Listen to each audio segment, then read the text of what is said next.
ថ្ងៃនេះជាពិធីប្រឡងធំនៅឯសាលា Awakener Academy ដើម្បីវាស់ស្ទង់កម្លាំងនិងចំណាត់ថ្នាក់សិស្សគ្រូហៅពួកគេម្នាក់ម្ដងឲ្យចូលទៅក្នុងច្រកទ្វារពិសេសមួយដែលមានបេះដូងបិសាចសម្រាប់ស្រូបនិងវាស់ធម្មពលសិស្សយ៉ាងជាក់លាក់បន្ទាប់មកវានឹងបង្ហាញចំណាត់ថ្នាក់និងសក្តានុពលរបស់ពួកគេឲ្យគេឃើញពេញសាលា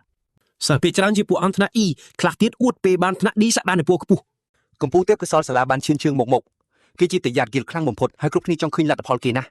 គេចូលទៅការបន្ទប់បេះដូងនោះយ៉ាងជឿជាក់ថាខ្លួននឹងបានលេខ1ក្នុងប្រវត្តិសាស្ត្រសាលាគេបញ្ចេញធម្មពលសិស្សខាងក្រៅក៏ស្រែកហូគេបានថ្នាក់ D ខ្ពស់ដែលអាចដល់ថ្នាក់ S ថ្ងៃក្រោយមិត្តភ័ក្តិរបស់គេមានមោទនភាពណាស់ដោយជឿថាកំឡោះអំនួតនេះជាទេពកោសលកម្រមានពួកវាម្នាក់បានសើចចំអកក្មេងប្រុសឈ្មោះ Sichen ដែលរងចាំបន្ទាប់គេជឿថា Sichen បានត្រឹមភាពអាម៉ាស់ប៉ុណ្ណោះតែ Sichen មិនខ្វល់ហើយដើរទៅមុខគេចូលបន្ទប់ធម្មតាប៉ុន្តែលើកនេះបេះដូងបិសាចកំពុងភ័យខ្លាច Sichen មិនទាន់ប្រើជំនាញអ្វីផងបេះដូងនោះបង្ហាញថ្នាក់ D កម្រិតខ្ពស់ធ្វើឲ្យគ្រប់គ្នាភ្ញាក់ផ្អើលយ៉ាងខ្លាំងបន្ទាប់មកគេប្រើកាត់ជំនាញខ្សោយបំផុតដែលបានពីបិសាចហើយឡើងដល់ថ្នាក់ C យ៉ាងងាយខណៈគ្រប់គ្នាកំពុងងឿងឆ្ងល់ឆែនធ្វើសាហាវជាងនេះគេដូរប្រើកាត់កាន់តែខ្លាំងធ្វើឲ្យបេះដូងបិសាចភ័យស្លន់ស្លោគ្រាន់តែបញ្ចេញធម្មពលភ្លាមព្យុះក៏កើតឡើងអេក្រង់គៀងហើយលោតដល់សក្តានុពលថ្នាក់ S ពួកសាស្ត្រាចារ្យភ្ញាក់ផ្អើលយ៉ាងខ្លាំងតែនេះគ្រាន់តែជាចំណុចចាប់ផ្ដើមប៉ុណ្ណោះមិនយូរប្រហែលថ្នាក់ S ប្រែជាថ្នាក់ SSS ហើយប្រព័ន្ធក៏ load error ដោយសារតែលើសកម្លាំងផ្ទុកពេលនេះសាស្ត្រាចារ្យពិតជាភ័យខ្លាចហើយរត់ចូលបន្ទប់ប្រឡងពេលចូលទៅដល់បន្ទប់ទាំងមូលត្រូវខ្ទេចខ្ទីអស់បេះដូងបិសាចខ្លោចងាប់ឈឹងរឿងនេះមិនដែលកើតឡើងទេដូច្នេះពួកគេមិនដឹងថាមានរឿងអ្វីស្របពេលនោះកំឡោះយើងដើរចេញមករំភើយតាមពិតគេបានលេបត្របាក់បេះដូងបិសាចក្រោយជ្រុលដៃសម្រាប់វាតើសែនពិតជានរណាហើយហេតុអ្វីគេខ្លាំងម្ល៉េះតាមពិតគេជាអ្នកយន់ពេលវេលាពីអនាគតដែលពិភពលោកទាំងមូលត្រូវបិសាចកាន់កាប់គេជាអ្នករស់រៀនចុងក្រោយតស៊ូរាប់ឆ្នាំរហូតដល់អាចផ្ដួលស្ដេចបិសាចដោយបំផ្ទុះខ្លួនឯងស្លាប់ជាមួយវាបន្ទាប់ពីឃើញពលឺភ្លឺចាំងគេក៏ភ្ញាក់ក្នុងអតីតកាលនៅបន្ទប់ខ្លួនឯងគេចង់បង្វេងហើយគិតថាខ្លួនដល់ឋានខ្មៅយាយតែពេលមើលចេញក្រៅបង្អួចហើយឃើញមនុស្សឈរនៅនោះគេក៏ចាប់ផ្ដើមដឹងពីរឿងដែលកើតឡើងមួយសន្ទុះក្រោយមកគេដឹងថាការបួងសួងបានคล้ายជាការពិតដោយគេបានย้อนពេលមកកាន់ជំនាន់សាកលវិទ្យាល័យកាលពី10ឆ្នាំមុនពេលនោះផ្ទាំង hologram ចម្លែកមួយបានលេចឡើងប្រាប់ឆិនថាការបញ្ចូលធម្មពលលេបតបាក់គឺទទួលបានជោគជ័យពេលកំពុងសំឡេងចេញក្រៅមកអួយគេដឹងថាខ្លួនសល់ពេល3ឆ្នាំមុនពេលស្ដេចបិសាចដំបូង Wrath ចុះមកគេចង់ចាំច្បាស់ថាស្ដេចបិសាចនេះហើយដែលជាអ្នកបង្ករឿងគ្រប់យ៉ាងនោះ Wrath គឺជាអ្នកបើកទ្វារនរកហើយបន្ទាប់ពីនោះស្ដេចបិសាចផ្សេងៗក៏សម្រុកចូលពិភពមនុស្សជាបន្តបន្ទាប់តួឯកយើងសម្រេចចិត្តថាត្រូវតែរកកន្លែងដែលស្ដេចបិសាចរស់លេចឡើងហើយកំចាត់វាចោលមុនពេលទ្វារអាចបើកបានពេលភ្ញាក់ពីគិតឆែនសម្លឹងផ្ទាំងប្រព័ន្ធដណ្ដែតក្បែរខ្លួនវាបង្ហាញស្ថិតិគេយ៉ាងច្បាស់តួឯកយើងឆ្ងល់ថានេះជាមិននួយហ្គេមឬប្រព័ន្ធអ្វីព្រោះគេមិនដែលមានវាទេកាលពីជាតិមុនកាលនោះគេពឹងទៅលើធម្មពលភ្ញាក់រលឹកដែលមានតែម្នាក់គត់ក្នុងចំណោម 10000 នាក់ទើបមានសាកលវិទ្យាល័យ National Awakener University បង្កើតដើម្បីរើសអ្នកមានសក្តានុពលតែគួរឲ្យស្ដាយពេលឆេនរៀនទីនេះលើកមុនគេបរាជ័យដាស់ធម្មពលមិនបានពេលនៅពេលសំនឹងការត្រូវគេធ្វើបាបទៅហើយទៅវាសំហើយផលដែលគេភ្ញាក់ក្នុងបន្ទប់ពេទ្យបែបនេះពេលនោះប្រព័ន្ធក៏បើកផ្ទាំងថ្មីមួយបង្ហាញកាត់ឃាតករប្រភេទរន្ទះដែលគេចំណាំបានភ្លាមថាវាជាជំនាញរបស់គេកាលពីជាតិមុនកំឡោះយើងភ្ញាក់ព្រឺតហើយឆ្ងល់ថាតើគេបានដាស់ធម្មពលលឿនជាងមុនទេម្ដងនេះគេបញ្ញាប់ចង់សាកល្បងវាតាមមិនទាន់ទាំងដូរជំនាញរួចផងមិត្តភ័ក្តិរួមបន្ទប់ឈ្មោះម៉ាឡុងដែលជាអ្នកសូត្រមន្តផ្កាថ្នាក់ E ក៏មកដល់កំឡោះកំសត់នេះមានបិទបង់លើថ្ពាល់ហើយបានមកមើលថាឆេនមិនអីទេដឹងសំណាងល្អឡងមើលមិនឃើញផ្ទាំងប្រព័ន្ធទេដែលធ្វើឲ្យឆេនច្បាស់ថាមានតែគេទេដែលឃើញមិត្តគេចាប់ផ្ដើមសង្កេតមើលយ៉ាងយកចិត្តទុកដាក់ក្រោយឃើញរបួសឆេនជាអស់គេឆ្ងល់ថាម៉េចបានមនុស្សធម្មតាជាស័ក្តិបើលឿនជាងអ្នកមានធម្មពលដូចគេទៅវិញកំឡោះយើងចង់ចាំឡងពីជាតិមុនមិត្តរួមបន្ទប់ម្នាក់នេះអាចដាស់ធម្មពលពេលរៀននៅទីនេះប៉ុន្តែគេបែរជាខ្លាចជាអ្នកមានធម្មពលខ្សោយបំផុតហើយត្រូវស្លាប់យ៉ាងវេទនានៅថ្ងៃទី3ក្រោយរស់ចុះមកឆេនលួចញញឹមស្ងាត់ពេលសម្លឹងមើលមិត្តចាស់គេម្ដងទៀតបន្ទាប់មកលងក៏រំលឹកថាការប្រឡងចំណាត់ថ្នាក់គឺធ្វើនៅថ្ងៃស្អែកហើយពួកគេត្រូវត្រៀមខ្លួនសម្រាប់វាឡងអាណិតតួឯកយើងដោយគិតថាគេមិនទាន់ដាស់ធម្មពលបានតែក៏រំលឹកថាការប្រឡងនេះសំខាន់ណាស់បើចង់បញ្ចប់ការសិក្សាពេលពួកគេកំពុងដើរកាត់តាមដងផ្លូវដ៏មានមនុស្សអ៊ូអរឆេនក៏បាននិយាយលេងយ៉ាងខាំម៉ាញ់ថាវាពិតជាមានរយៈពេលយូរណាស់មកហើយដែលគេមិនបានឃើញមនុស្សច្រើនយ៉ាងនេះដែលពាក្យសម្ដីនេះបានធ្វើឲ្យមិត្តរួមបន្ទប់របស់គេភ័យស្លន់ស្លោយ៉ាងខ្លាំងជេនៅតែបន្តគិតក្នុងចិត្តថាប្រសិនបើគេមិនធ្វើអ្វីសោះក្នុងជីវិតនេះទេពួកគេទាំងអស់គ្នាប្រកាសជាត្រូវប្រឈមមុខនឹងអនាគតដ៏គួរឲ្យវេទនាដូចមុនម្ដងទៀតជាមិនខានដោយសារតែហេតុផលនេះហើយទើបគេសម្រេចចិត្តថាត្រូវតែខិតខំហ្វឹកហាត់ឲ្យខ្លាំងបំផុតនិងត្រូវបង្កើនកម្រិត level ឲ្យបានលឿនប៉ុន្តែវាបែរជាមានបញ្ហាមួយផ្សេងទៀតពីព្រោះថាក្នុងកលៈទេសៈពេលនេះវិធីតែមួយគត់សម្រាប់អ្នកភ្ញាក់ដឹងខ្លួនអាចរកបទពិសោធន៍ឡើង level បានគឺមានតែការវាយកម្ចាត់ពួកបិសាចនៅក្នុងដែនបិសាចប៉ុណ្ណោះដែលនរៈទាំងនេះត្រូវបានគ្រប់គ្រងទាំងស្រុងដោយពួកហ្គីលធំៗដែលនេះមានន័យថាមនុស្សខ្សោយឬអ្នកក្រៅដូចជារូបគេនេះគឺសឹងតែគ្មានឱកាសដើម្បីឡើង level បានតតែសោះគេក៏បានបើកផ្ទាំងព័ត៌មានរបស់ខ្លួនហើយពិនិត្យមើលកម្រិតធម្មពលដោយឆ្ងល់ថាតើគេស្ថិតនៅចំណុចណាបើប្រៀបធៀបទៅនឹងអ្នកភ្ញាក់ដឹងខ្លួនដទៃឬសូម្បីតែពួកបិសាចនោះរដ្ឋាភិបាលបានចាត់ថ្នាក់អ្នកភ្ញាក់ដឹងខ្លួនជាកម្រិតផ្សេងៗគ្នាដោយចាប់ផ្ដើមពីចំណាត់ថ្នាក់ E រហូតដល់ចំណាត់ថ្នាក់ S ឆេននឹងយ៉ាងច្បាស់ថាសិស្សភាគច្រើននៅក្នុងសាកលវិទ្យាល័យនេះគឺជាប់ត្រឹមកម្រិត E ប៉ុណ្ណោះដោយមានតែមួយចំនួនតូចស្ដួយស្ដើងប៉ុណ្ណោះដែលអាចឈានដល់កម្រិត D បា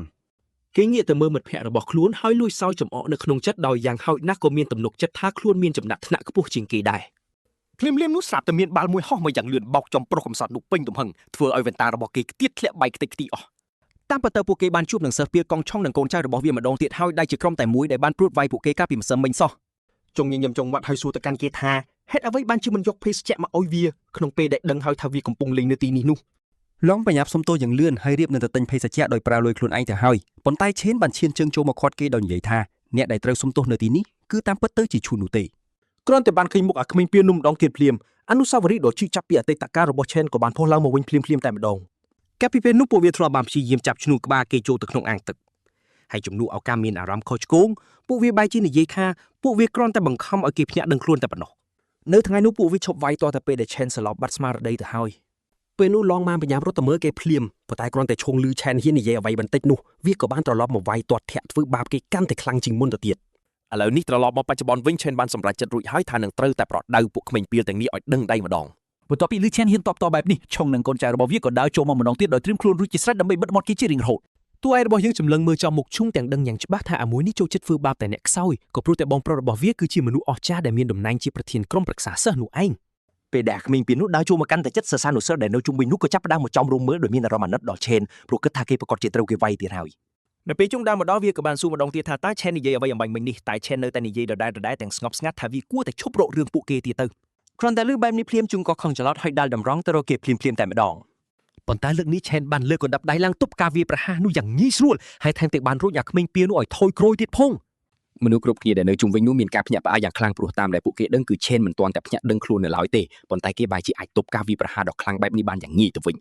ឈុនកាន់តែខឹងសម្បាខ្លាំងឡើងហើយក៏ស្ទុះចូលមកម្ដងទៀតខណៈដែលឆេនកំពុងត្រៀមខ្លួនយ៉ាងស្ងប់ស្ងាត់ហើយផ្លាស់ប្ដូរថ្នាក់របស់គេទៅជាឃាតករចរន្តអគ្គិសនី ឡងបានត្រឹមឈរគាំងនៅទីនោះខណៈពេលដែលជូនបានបើកដំណើរការអោក្របិសាចដ៏រឹងមាំរបស់វាហើយវាយសម្រុកចូលមកមុខពេញទំហំ មិនទាន់តែអាចចូលមកដល់ចិត្តផងឆេនក៏បានស្ទុះចូលទៅមុនហើយវាយកំចាត់វាចេញដោយក្តាប់ដៃភ្លេបន្ទោយ៉ាងខ្លាំងក្លា មនុស្សគ្រប់គ្នាសឹងតែមិនជឿនឹងភ្នែកខ្លួនឯងឡើយនៅពេលដែលមនុស្សខ្សោយដូចឆេនអាចដាល់សិស្សពីលប្រចាំសាលាឲ្យហោះខ្ទាតចេញដោយកណ្ដាប់ដៃតែមួយបែបនេះនោះ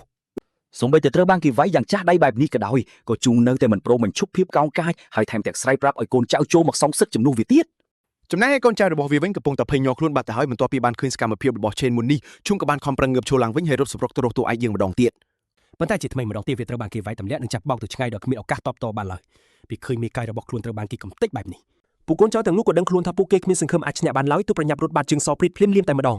ប្រកំសត់ដែលបានឃើញហេតុការណ៍ទាំងអស់នេះបានត្រឹមតែឈូគាំងហាមាត់ធ្លុងដោយពិបាកនឹងទទួលយកបានថាមិត្តរួមបន្ទប់របស់ខ្លួនដែលទៅតែត្រូវគេវាយកាលពីម្សិលមិញសោះស្រាប់តែខ្លាចជាខ្លាំងក្លាយ៉ាងនេះ យ៉ាងវិញទៀតឆេនក៏បានដឹងដែរថាដូចទៅនឹងជីវិតការពីអតីតរបស់គេដែរគឺគេអាចផ្លាស់ប្ដូរទៅជាស្ថានភាពឃាតករបានគ្រប់ពេលដែលគេចង់បាន ទោះត្រឹម level មួយក្តីក៏ធម្មពលគេល្មមអាចយកឈ្នះអ្នកភ្ញាក់ដឹងខ្លួនកម្រិតទាបបានយ៉ាងងាយនេះមានន័យថាចំណាត់ថ្នាក់បច្ចុប្បន្នរបស់គេគួរតែស្ថិតនៅយ៉ាងហោចណាស់ក៏កម្រិត D ដែរប៉ុន្តែនៅមានរឿងមួយដែលគេមិនទាន់បានបញ្ជាក់នៅឡើយទេ សូម្បីតែបន្ទាប់ពីវាយឈ្នះគេហើយក៏ដោយក៏ប្រព័ន្ធមិនទាន់អនុញ្ញាតឲ្យគេឡើង level ដែរ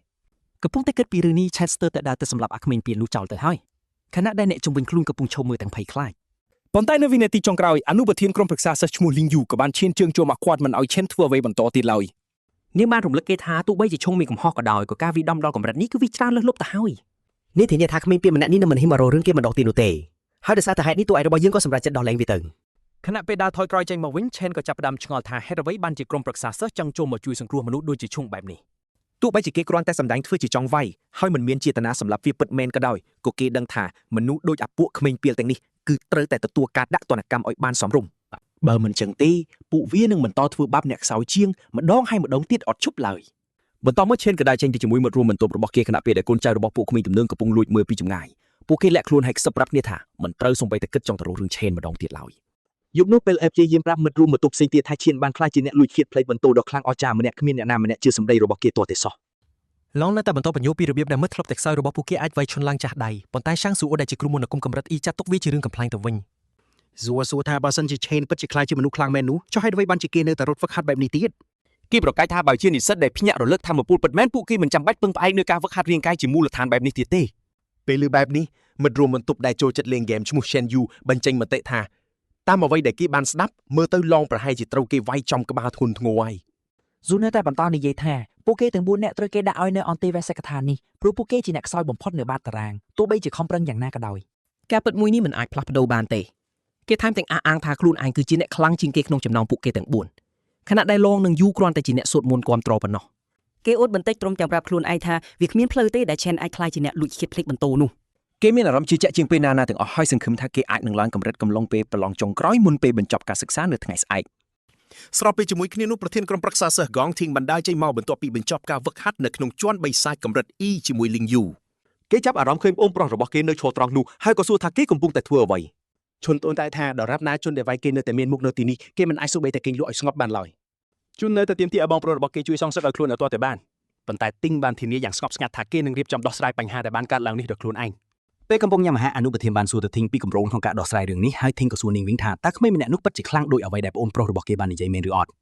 លីងយូបញ្ជាក់ថាគេដឹងរួចហើយថាសិស្សកម្រិត D នៅក្នុងសាលាមានមិនដល់10នាក់នោះទេហើយគេបានអូសទាញអ្នកទាំងនោះឲ្យចូលក្នុងក្លឹបរបស់គេអស់ទៅហើយ នាងបញ្យល់បន្ថែមថាអ្នកផ្សេងមិនមានឱកាសចូលទៅជាប់បិសាចដូចជារូបគេនោះទេដែលមានន័យថាគ្មានសិស្សធម្មតាណាម្នាក់អាចតទល់ជាមួយគេបានឡើយ ងាកមកមើលមកខាងទៀតឯនេះវិញឆែននៅតែបន្តរត់យ៉ាងឈួតលីលាទាំងទឹកជោគពេញខ្លួនកណ្ដាលភ្លៀងគេកំណត់គោលដៅរត់ឲ្យបាន20គីឡូម៉ែត្រពេញព្រមទាំងស្ពាយកាបូបដែលមានទម្ងន់100គីឡូដែលស្ទើរតែធ្ងន់ជាងទម្ងន់ខ្លួនគេដល់ទៅ2ដង គេយល់យ៉ាងច្បាស់ពីសារៈសំខាន់នៃការហ្វឹកហាត់មូលដ្ឋានដើម្បីបង្កើនដែនកំណត់ថាមពលរបស់ខ្លួនព្រោះគេត្រូវការរាងកាយដ៏រឹងមាំដើម្បីទ្រាំទ្រនឹងថាមពលកម្រិតខ្ពស់ ពេលកំពុងរត់គេនឹកឃើញដល់ប្អូនស្រីដែលជាសាច់ញាតិតែមួយគូរបស់ខ្លួនត្រូវគេសម្លាប់ពេលដែលស្ដេចបិសាច Raf បានចូលមកដល់ពិភពមនុស្ស ម្ចាស់បិសាចបានសម្លាប់មនុស្សរាប់មិនអស់ត្រឹមមួយប្រភេទភ្នែកហើយប្អូនស្រីរបស់គេត្រូវស្លាប់នៅមុខគេផ្ទាល់តែម្ដង គេបានកំណត់គោលដៅទី1គឺត្រូវយកឈ្នះស្ដេចបិសាចមួយនេះព្រោះពេលវេលានោះគឺជាចំណុចចាប់ផ្ដើមនៃការបំផ្លិចបំផ្លាញទាំងអស់ ឆែននៅតែគិតថាបើសិនជាម្ចាស់បិសាចនោះកាន់តែខ្លាំងជាងមុនទៅហើយនោះទោះបីជានៅសល់ពេល3ឆ្នាំទៀតមុនពេលវាមកដល់ក៏ដោយគេត្រូវតែបង្កើនសមត្ថភាពឲ្យលឿនជាងវាបើសិនជាគេចង់បានឱកាសឈ្នះ ភ្លាមនោះប្អូនស្រីរបស់គេឈ្មោះជីយូនបានទេមកការដែលបានឮសំឡេងនាងម្ដងទៀតបន្ទាប់ពីខកខានអស់ពេលយ៉ាងយូរបានធ្វើឲ្យគេស្ងាត់មាត់មួយសន្ទុះ ប្អូនស្រីគេបញ្យល់ថានាងមិនបានទេមកពីមុនទេព្រោះរវល់តែប្រកួតហើយនាងបន្ថែមថាបញ្ហាថ្លៃឈ្នួលផ្ទះរបស់ពួកគេប្រហែលជាអាចដោះស្រាយបានបើសិនជានាងអាចឈ្នះរង្វាន់នោះ ខណៈពេលដែលនាងកំពុងនិយាយឆេនស្ដាប់យ៉ាងស្ងៀមស្ងាត់និងញញឹមដោយមានការតាំងចិត្តយ៉ាងមុតមមថានឹងការពារនាងព្រមទាំងផ្ដល់ជីវិតដ៏ល្អមួយសម្រាប់នាងនៅពេលនេះ បន្ទាប់ពីនិយាយទូរស័ព្ទចប់គេក៏ត្រឡប់មកវឹកហាត់វិញហើយរត់បាន3ជុំទៀតជុំវិញសាកលវិទ្យាល័យ ពេលហាត់ចប់គេក៏ដើរទៅងូតទឹកដោយផ្ទាល់តែម្ដងគេមានអារម្មណ៍ថាខ្លួនឯងកំពុងស៊ាំទៅនឹងវាងកាយវ័យក្មេងមួយនេះបន្តិចម្ដងដែលវាមានសក្តានុពលខ្លាំងក្នុងការអភិវឌ្ឍ គេអង្គុយចុះហើយចាប់ផ្ដើមគិតពីជាន់បិសាចដែលមានតែអ្នកមានប៉ុណ្ណោះទើបអាចចូលទៅបានដើម្បីខ្លាយជាអ្នកខ្លាំងគេដឹងថាគេត្រូវតែរកវិធីយកឈ្នះបិសាចទាំងនោះឲ្យបានពេលកំពុងជាប់កាំងជាមួយបញ្ហាមួយនេះគេក៏ងងុយគេងលក់បាត់ទៅហើយបានឃើញខ្លួនឯងត្រូវទាញចូលទៅក្នុងប្រព័ន្ធលេបត្របាក់ គេបានធ្លាក់ចូលទៅក្នុងកន្លែងដ៏ចម្លែកមួយហើយចាប់ផ្ដើមឆ្ងល់ថាតើនេះគ្រាន់តែជាសុបិនចម្លែកអ្វីមួយមែនទេ ក្នុងពេលជាមួយគ្នានៅខាងក្រៅឯនោះវិញលងបានដើរមករកឆែនហើយឆ្ងល់ថាគេបាត់ខ្លួនទៅណាភ្លាមៗបែបនេះនៅក្នុងលំហដ៏ចម្លែកនោះឆែនបានឃើញប៉មដ៏ធំមហិមាមួយឈរនៅពីមុខគេប៉ុន្តែមុនពេលគេអាចមើលឲ្យបានច្បាស់ស្រាប់តែមានអ្នកចម្បាំងពពកកម្រិត E មួយក្រុមដែលជាសូនៈមរណៈបានលេចមុខមកហើយដូចជាចង់ស្វាគមន៍គេចឹង ឈានភ័យភ្លាមៗថាគេប្រហែលជាបានចូលមកក្នុងសម្បុកបិសាចហើយទើបបញ្ញាបដូរថ្នាក់តួអង្គរបស់ខ្លួន គេសម្រាប់ចាត់ដោះស្រាយជាមួយពួកបិសាចទាំងនេះសិនហើយចាំគិតរឿងផ្សេងតាមក្រោយព្រោះពួកវាបានលេចមុខមកដោយមិនដឹងខ្លួន ក្មេងប្រុសម្នាក់នេះបានកំចាត់ពួកសូនុតដែលពួកកែតែព្រោះតែមិនចេះខណ្ឌទាំងនោះយ៉ាងងាយស្រួលហើយប្រមូលយកវត្ថុពីពួកវា គេបានឡើងកម្រិតដល់2យ៉ាងលឿននិងញញឹមដោយគិតថាគេប្រហែលជាមានសំណាងដែលបានវង្វេងចូលមកក្នុងសម្បុកបិសាចនេះ ភ្លាមនោះមេបិសាចក៏បានលេចមុខមកហើយឆាន់បានផ្ដួលវាយ៉ាងងាយស្រួលដោយកាប់វាដាច់ដោយគ្មានបញ្ហាដែលធ្វើឲ្យគេឡើងកម្រិតម្ដងទៀតបន្ទាប់បទពិសោធន៍ដែលគេទទួលបានពីមេបិសាចគឺខ្ពស់ជាងឆ្ងាយបើប្រៀបធៀបទៅនឹងបិសាចធម្មតាកម្រិតដូចគ្នាដែលគេទើបតែបានកំចាត់មុននេះភ្លាមបន្ទាប់ពីនោះសាកសពរបស់មេបិសាចលុតសញ្ញាថាអាចលេបត្របាក់បានដែលធ្វើឲ្យឆេនឆ្ងល់ថាវាមានន័យយ៉ាងម៉េចទៅគេនៅឃើញដល់ធម្មពលលេបត្របាក់ដែលគេបានឃើញនៅលើផ្ទាំងប្រព័ន្ធកាលពីមុនហើយក៏លុកដៃទៅសាកល្បងវាការលេបត្របាក់បានបញ្ចប់ភ្លាមហើយបិសាចនោះក៏ត្រូវស្រូបចូលទៅក្នុងកាតឆេនស្រឡាំងកាំងពេលដឹងថាគេអាចប្រែក្លាយបិសាចដែលបានចាញ់ទៅជាថ្នាក់តួអង្គដែលអាចប្រើប្រាស់បាន គេយល់យ៉ាងលឿនថានេះគឺជាប្រភេទសមត្ថភាពដូចគ្នាទៅនឹងវ័យដែលម្ចាស់បិសាចឡានយូមានអញ្ចឹងដែរ ការគិតថាពេលនេះគេមានធម្មពលប្រហាក់ប្រហែលនឹងស្ដេចបិសាចធ្វើឲ្យគេញាក់ខ្លួនតែម្ដង ធម្មតាក្នុងពិភពលោកនេះមនុស្សកើតមកមានថ្នាក់តែមួយទីលើកលែងតែអ្នកខ្លះអាចមាន2ប៉ុន្តែពេលនេះចេនអាចមានថ្នាក់ប្រមាណក៏បានតាមចិត្តចង់ គេឆ្ងល់ថាខ្លួនបានធ្វើអ្វីខ្លះទើបទទួលបានធម្មពលដ៏អស្ចារ្យនេះហើយប៉មបិសាចដែលឈរនៅពីមុខគេនេះជាអ្វីឲ្យប្រកប ពេលសំណួរទាំងនេះផុសពេញខួរក្បាលអារម្មណ៍ដ៏ខ្លាំងក្លាមួយបានវាយប្រហារគេហើយបិសាចមួយបានលិចមុខមកព្រមទាំងកាន់ដាវកម្រិត SP ដើម បិសាចនេះគឺកម្រិតអេងដែលមានន័យថាចេនគ្មានផ្លូវយកឈ្នះវាបានទេ ចេះនឹងថាគេចាញ់ព្រៀបខ្លាំងណាស់តែគេនៅតែហៅដាវរន្ទះមកតតាំងដើម្បីភ្នាល់សង្គ្រោះជីវិតខ្លួនឯងចឹងដែរ រឿងចម្លែកមួយទៀតគឺបិសាចនៅពីមុខគេនេះបែរជាស្គាល់ឈ្មោះគេទៅវិញពេលវេលាកន្លងផុតទៅវាបានវាយតបតជាមួយជេន ទោះដឹងច្បាស់ថាវាគ្រាន់តែលេងសើចជាមួយគេក៏ដោយក៏បិសាចនោះចេតនាមិនវាយចំចំណុចស្លាប់ទេហើយបន្តវាយគេឲ្យដួលម្ដងជា2ដង ក្រោយពីវាជេនដល់ទីបញ្ចប់មកបិសាចនោះក៏និយាយឡើងហើយផ្ដល់ជំរឿសឲ្យគេនៅយាមប៉មបិសាចនេះជាមួយវាបើសិនជាចង់រស់ ពេលជេននៅតែបដិសេធបិសាចនោះក៏កាប់ដៃគេយ៉ាងសាហាវ វាគំរាមសម្រាប់គេហើយបញ្យល់ថាកន្លងមកវាប្រណីដៃឲ្យទេដោយសារតែចេនគឺជាមនុស្សតែម្នាក់គត់ដែលអាចមកដល់ទីនេះបាន បិសាចនោះសូមឲ្យគេគិតម្ដងទៀតតែចេនមិនអស់សង្ឃឹមឡើយហើយបន្តបដិសេធដោយមិនខ្វល់ពីគ្រោះថ្នាក់ដល់ជីវិតខ្លួនឯងសោះ គេស្រែកយ៉ាងខ្លាំងដោយសម្រេចចិត្តថាត្រូវតែបញ្ចប់រឿងនេះហើយវាយប្រហារម្ដងទៀត ពេញមួយពេលនេះគេបានសង្កេតមើលចលនារបស់វាហើយដឹងពីពេលត្រៀម 0.4 វិនាទីមុនពេលកាប់ គេដឹងថាគេអាចប្រើពេលដ៏ខ្លីនោះដើម្បីសង្កេតមើលកដៃរបស់បិសាចនិងកិច្ចពីការវាយប្រហារឲ្យទាន់ពេលវេលាលើពីនេះគេរកឃើញចន្លោះពេលសម្រាប់2វិនាទីដែលអាចផ្ដល់ឱកាសដ៏សំខាន់មួយពេលដែលបិសាចនោះកំពុងគ្មានការពារ ហើយគេមានគម្រោងប្រើប្រាស់ពេលនោះដើម្បីតម្រង់វាយបេះដូងរបស់វា ទោះបីជាគេអាចធ្វើសកម្មភាពដ៏គ្រោះថ្នាក់នេះបានក៏ដោយគេដឹងច្បាស់ថាកម្រិត D ដូចគេមិនអាចយកឈ្នះកម្រិត S បានទេដូច្នេះគោលដៅសំខាន់របស់គេគឺធ្វើឲ្យបេសាចនោះសន្លប់មួយភ្លែតដើម្បីបង្កើតឱកាសសម្រាប់រត់គេចខ្លួន គេធ្វើបែបនោះមែនហើយក៏បញ្ញាប់រត់ទៅរកពលឺតែមួយគត់ដែលអាចមើលឃើញដោយសង្ឃឹមថាវាជាច្រកចេញទីនេះ ប៉ុន្តែពេលទៅដល់ទីនោះស្រាប់តែពន្លឺនោះរលាយបាត់ទៅហើយបិសាចក៏ប្រាប់ថាវាត្រឹមតែជាការបោកប្រាស់ភ្នែកប៉ុណ្ណោះហើយច្រកចេញដែលគេកំពុងគិតនោះគឺមិនមាននៅទីនេះតទៅសោះបិសាចនោះបញ្យល់បន្ថែមថាវាមានមួយនេះមិនមែនជាជំរករបស់ពួកបិសាចអ្វីនោះទេ វាពិតជាសរសើរក្មេងប្រុសនេះណាស់ដែលអាចរកឃើញចន្លោះប្រហោងរបស់វាបានយ៉ាងលឿនបំផុត ទីបំផុតបិសាចនោះបង្ហាញខ្លួនថាជារក្សាសាឋាននរកហើយបាននិយាយទៅកាន់ជេនថាគេពិតជាអ្នកនាំមកនៅក្តីសង្ឃឹមមែន ពេលជេនសង្កេតមើលរាងកាយបិសាចនោះគេក៏ភ្ញាក់ព្រឹត្តដោយដឹងថាគេធ្លាប់ឃើញរូបរាងបែបនេះនៅលើស្ដេចបិសាចឡើងយូរកាលពីមុនទោះអាចយើងនឹកឃើញដល់ការប្រយុទ្ធមួយដែលអ្វីៗគ្រប់យ៉ាងត្រូវបានបញ្ចប់ ការប្រយុទ្ធចុងក្រោយមុនពេលត្រឡប់អតីតកាលគូប្រកួតគេមិនមែនជាបិសាចធម្មតាទេ អំឡុងពេលប្រយុទ្ធវាបានបំភ្លេងខ្លួនជានិករួចបដូរថ្នាក់ទៅជាបិសាចកម្រិតខ្ពស់ដ៏គួរឲ្យខ្លាចផ្សេងទៀត វាប្រើកំអេភ្នំភ្លើងវ៉ាលឺពឹសនឹងរន្ទះដែលខ្លាំងជាងធម្មពលរបស់គេទៅទៀតទោះយ៉ាងណាក្នុងចំណោមនោះអ្វីដែលតាក់ទាញចិត្តបំផុតគឺរូបរាងដែលដូចបេះបិទទៅនឹងបិសាចនៅមុខគេពេលនេះតែម្ដង គេក៏ព្រឺរួមតែម្ដងរាល់ការបំផ្លាញខ្លួនទាំងនោះប្រកាសជាធម្មពលរបស់ស្ដេចបិសាចឡាន់យូមិនខាន ដោយសារធម្មពលនោះស្ថិតនៅក្នុងខ្លួនវាបិសាចដែលគេឃើញគេនេះគ្រាន់តែជាធម្មពលលោភលន់ដែលវាបានស្រូបយកប៉ុណ្ណោះ ការសន្និដ្ឋានដ៏ឆ្លាតវៃនេះធ្វើឲ្យបិសាចនោះចាប់អារម្មណ៍យ៉ាងខ្លាំងវានិយាយស្ងាត់ថាគេពិតជាស័ក្តិសមនឹងទទួលបានធម្មពលក្នុងវិមាត្រនេះមែន ជេនជ្រុញចិញ្ចាមឆ្ងល់ពីអត្ថន័យនៃគ្រប់យ៉ាងក្នុងវិមាត្រនេះភ្លាមនោះសោមៀតដ៏អាចកំបាំងមួយក៏លេចឡើងក្នុងដៃបិសាចនោះ វាជាផ្លូវតែមួយគត់ដើម្បីចូលនឹងចេញពីប៉មដ៏ធំនៅពីក្រោយវាបិសាចនៅពយល់ថាស្ដេចបិសាចឡានយូបានស៊ីបិសាចខ្លាំងអស់រាប់មិនអស់ទេ ការយាមប៉មដែលឃុំឃាំងពួកបិសាចសាហាវបំផុតគឺជាទូនីតិដ៏ពិសិដ្ឋរបស់វាប៉ុន្តែពេលនេះវាបានសម្រេចចិត្តប្រគល់សោមនោះទៅឲ្យគេវិញ រក្សាសាចង់ឲ្យគេស៊ីបិសាចទាំងនោះបង្កើនកម្លាំងឲ្យខ្លាំងហើយបន្តធ្វើបេសកកម្មនេះជំនួសវាទៅថ្ងៃមុខជេនក៏ឆ្ងល់ហើយសួរថាហេតុអ្វីបិសាចបែរជាជួយមនុស្សអញ្ចឹងតមកវិញសត្វនោះប្រាប់ថាសូម្បីក្នុងពិភពបិសាចក៏មានអ្នកល្អនិងអ្នកអាក្រក់ដូចគ្នាដែរបិសាចមួយបានសម្លាប់ត្រកូលវាទាំងមូលគ្រាន់តែដើម្បីសបាយដែលនេះជាការសម្លាប់រង្គាលយកតែកំសាន្តប៉ុណ្ណោះតាំងពីថ្ងៃនោះមកវាបានរងចាំឱកាសសងសឹកអចង្រៃនោះជានិច្ចពេលនេះវាជឿថាវារកឃើញអ្នកដែលអាចជួយបំពេញបំណងនេះបានហើយវាប្រាប់ថាមានគេនិយាយត្រូវដែលថាគេជាក្តីសង្ឃឹមដ៏ល្អបំផុតសម្រាប់ការសងសឹកជេនក៏សួរភ្លាមថាគេជានរណា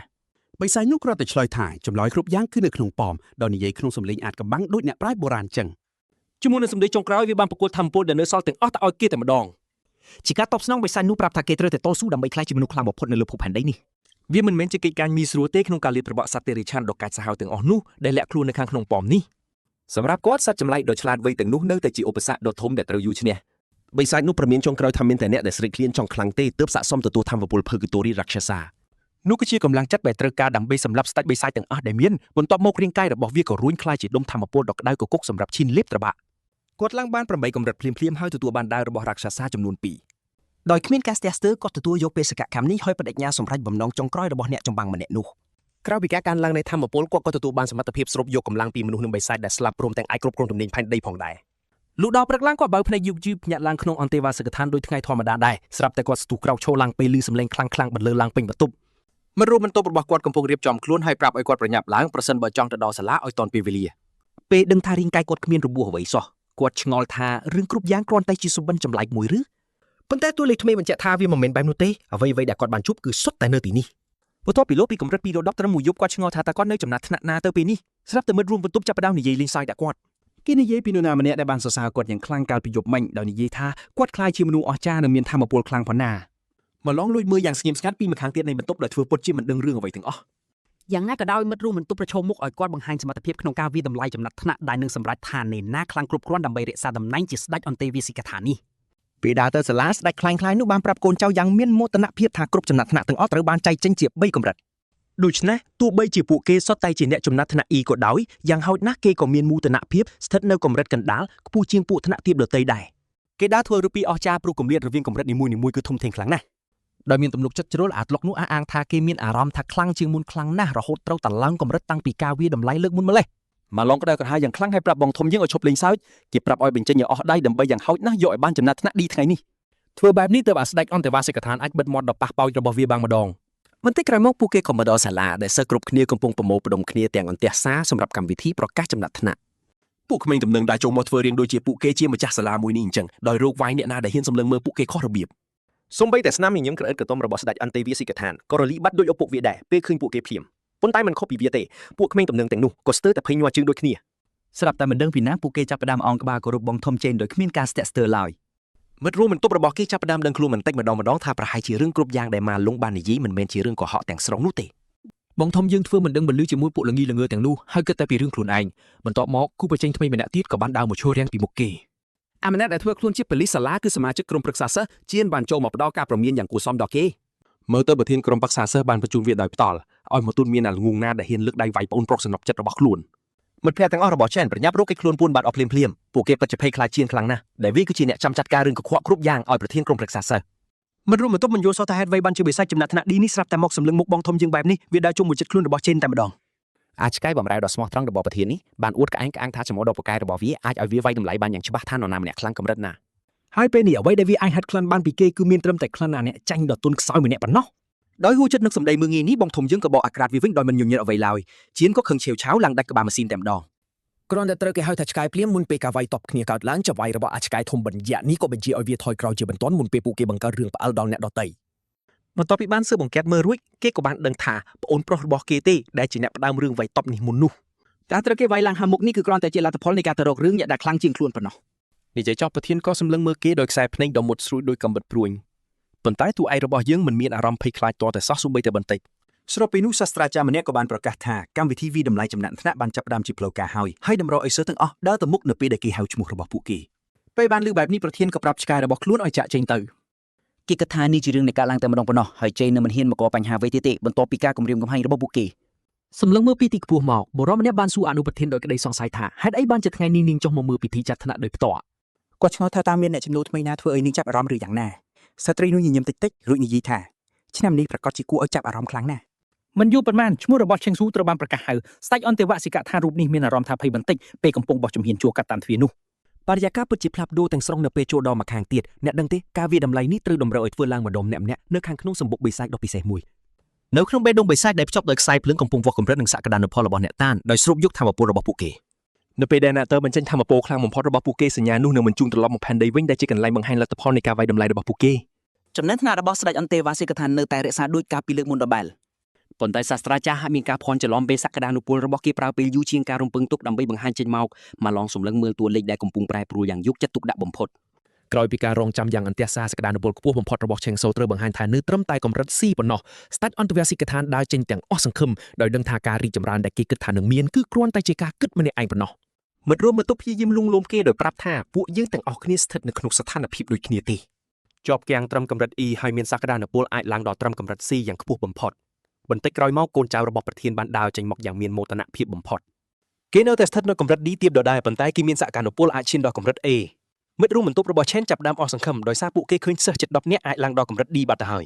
យសូម្បីតែសាស្ត្រាចារ្យក៏ភ្ញាក់ផ្អើលដែរដែលមានសិស្សច្រើននាក់អាចឈានដល់កម្រិត D លឿនបែបនេះវាជារឿងកម្រណាស់សម្រាប់សិស្សដែលមិនមានបទពិសោធន៍ពីយុទ្ធផ្ទាល់អាចឆ្លងផុតពីកម្រិត E នោ